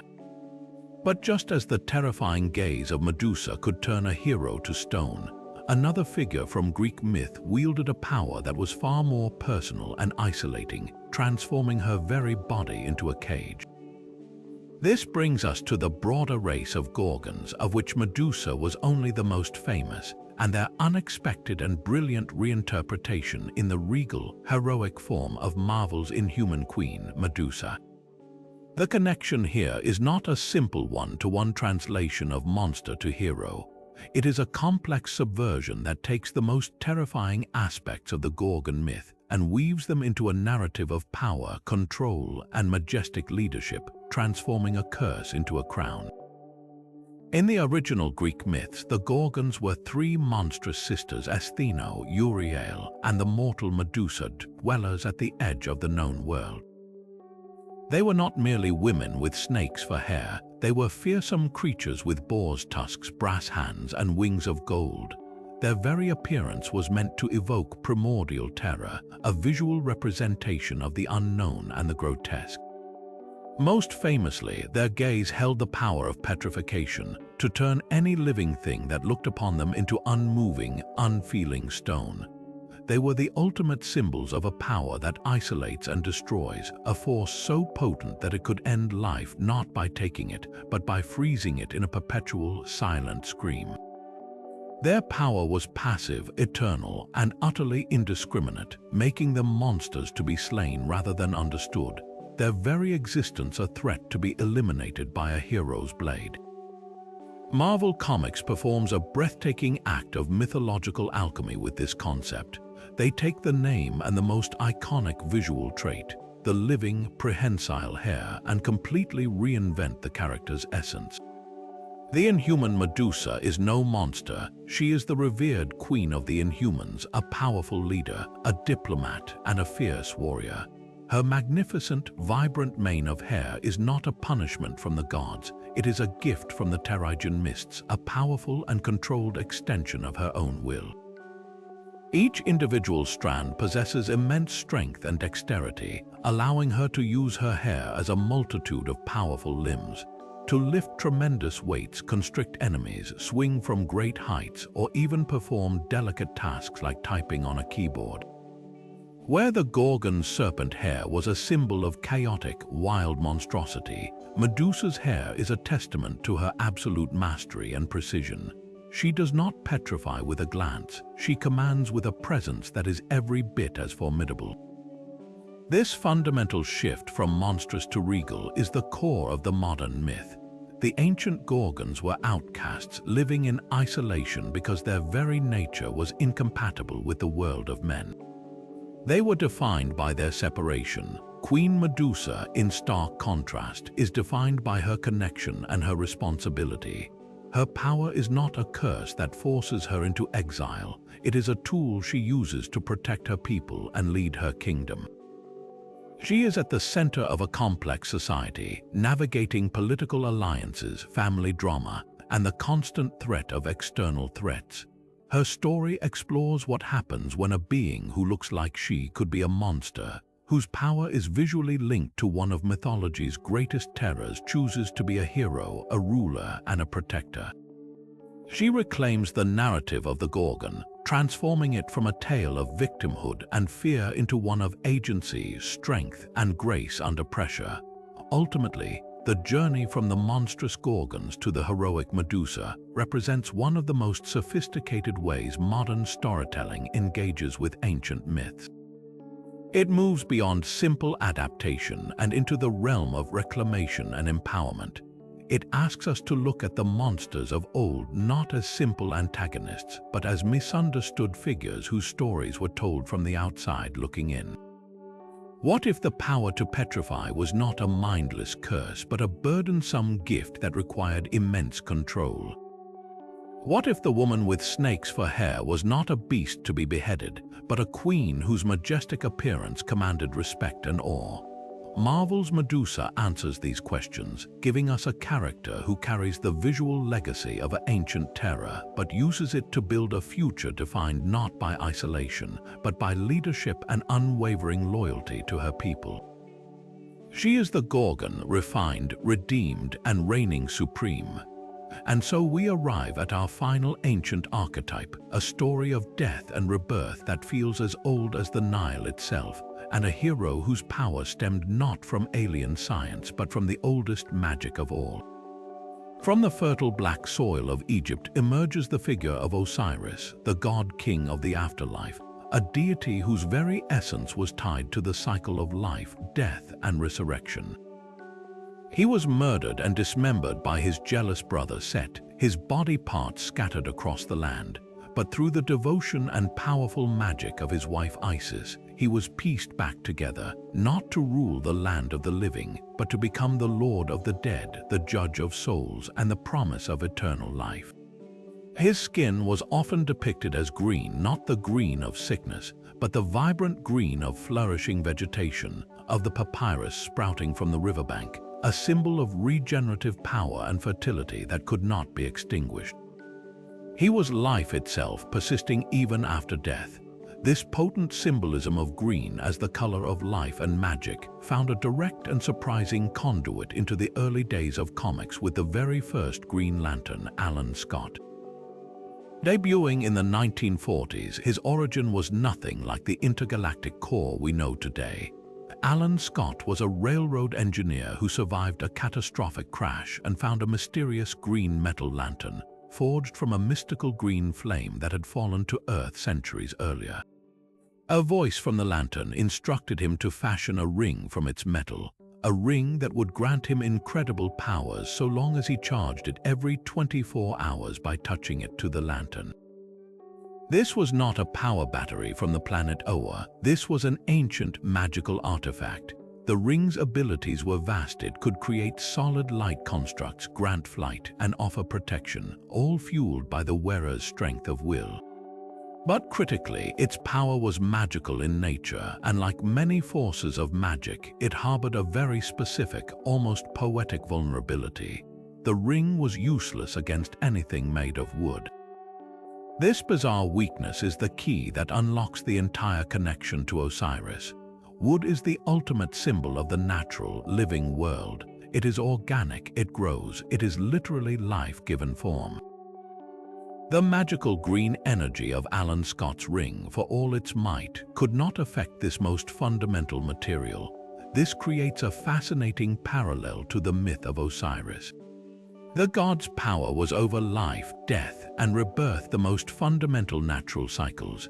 His green was the color of that life force. By making the ring weak to wood, the creators were subtly acknowledging that this power, though immense, was still subservient to the raw, primal power of nature itself.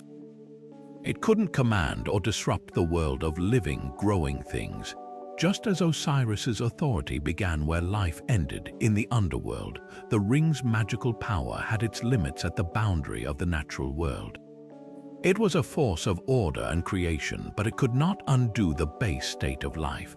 The green flame was a magical manifestation of a life force, but wood was life rendered inert. This establishes a profound conceptual link between the god and the hero. Both are entities whose power is drawn from a green, life-affirming source, yet both are intimately connected to concepts of limitation and cycle. Osiris is killed and reborn in an eternal cycle. Alan Scott's ring must be regularly recharged from its lantern, a daily ritual of renewal that mirrors the cyclical nature of life, death, and rebirth that Osiris presided over. They are not all powerful. Their strength is defined by its boundaries and its need for periodic rejuvenation. Alan Scott's Green Lantern is not a space cop. He is a modern magical champion, a wielder of a force that is deeply tied to the oldest understandings of vitality and the natural order. He is a direct descendant of the idea that green is not just a color. It is the very hue of magic, of growth, and of the persistent, enduring force of life that finds a way to carry on, even through the darkness of death itself. And so our journey comes to a close, from the sun-drenched temples of ancient Greece to the rain-slicked streets of Gotham, from the halls of Asgard to the daily planet building in Metropolis. We've traced the incredible lineage of our modern superheroes back to their mythological roots, discovering that these contemporary icons are not merely characters in colorful costumes, but the latest incarnation of stories humanity has been telling itself for thousands of years. These are not casual inspirations or superficial references. They represent a direct, living lineage, a continuous thread of imagination that connects us to our most distant ancestors who first looked at the stars and wondered what it would be like to possess the power of a god. What makes this connection so profound is how these ancient archetypes continue to resonate with us on such a fundamental level. The struggles of Hercules, the cunning of Odysseus, the tragic rage of Achilles, the divine burden of Atlas, these are not outdated tales. They are the bedrock of human storytelling because they explore the universal questions we all face. What does it mean to wield power responsibly? How do we balance our human flaws with our heroic aspirations? Can we overcome our destiny, or are we bound to repeat the cycles of the past? Our modern superheroes are simply asking these same eternal questions, just wearing different masks. Superman grapples with the isolation of his power just as Gilgamesh did. Batman's war on crime echoes the relentless Sisyphean struggle against chaos. The Phoenix Force embodies the same terrifying, beautiful cycle of destruction and rebirth that ancient cultures saw in the world around them. These stories have endured not because of their special effects or their plot twists, but because they hold up a mirror to the human condition. They give us a language to explore our greatest fears and our highest hopes. They allow us to confront the monster in the labyrinth, to steal fire from the gods, to argue with fate itself, all from the safety of a page or a screen. They remind us that heroism isn't about being perfect or invulnerable. It's about the choices we make when faced with impossible odds. It's about the courage to stand up again after we fall, to push the boulder up the hill one more time, knowing it will likely roll back down. This is why mythologies were created, and this is why superhero stories dominate our culture today. They are different verses in the same endless human song. The conversation doesn't end here. This exploration is just the beginning of seeing our modern world through the lens of our ancient past. I want to hear from you. Which connection between myth and modern heroes surprised you the most? Was it the tragic parallel between Medusa and Black Bolt, or perhaps the incredible journey of the Monkey King into modern comics? Share your thoughts in the comments below. I read every single one. And if you enjoyed this dive into history's greatest mysteries, make sure to subscribe and hit that bell icon so you don't miss our next adventure, where we'll continue to unravel the hidden threads that connect our present to our past. Thank you for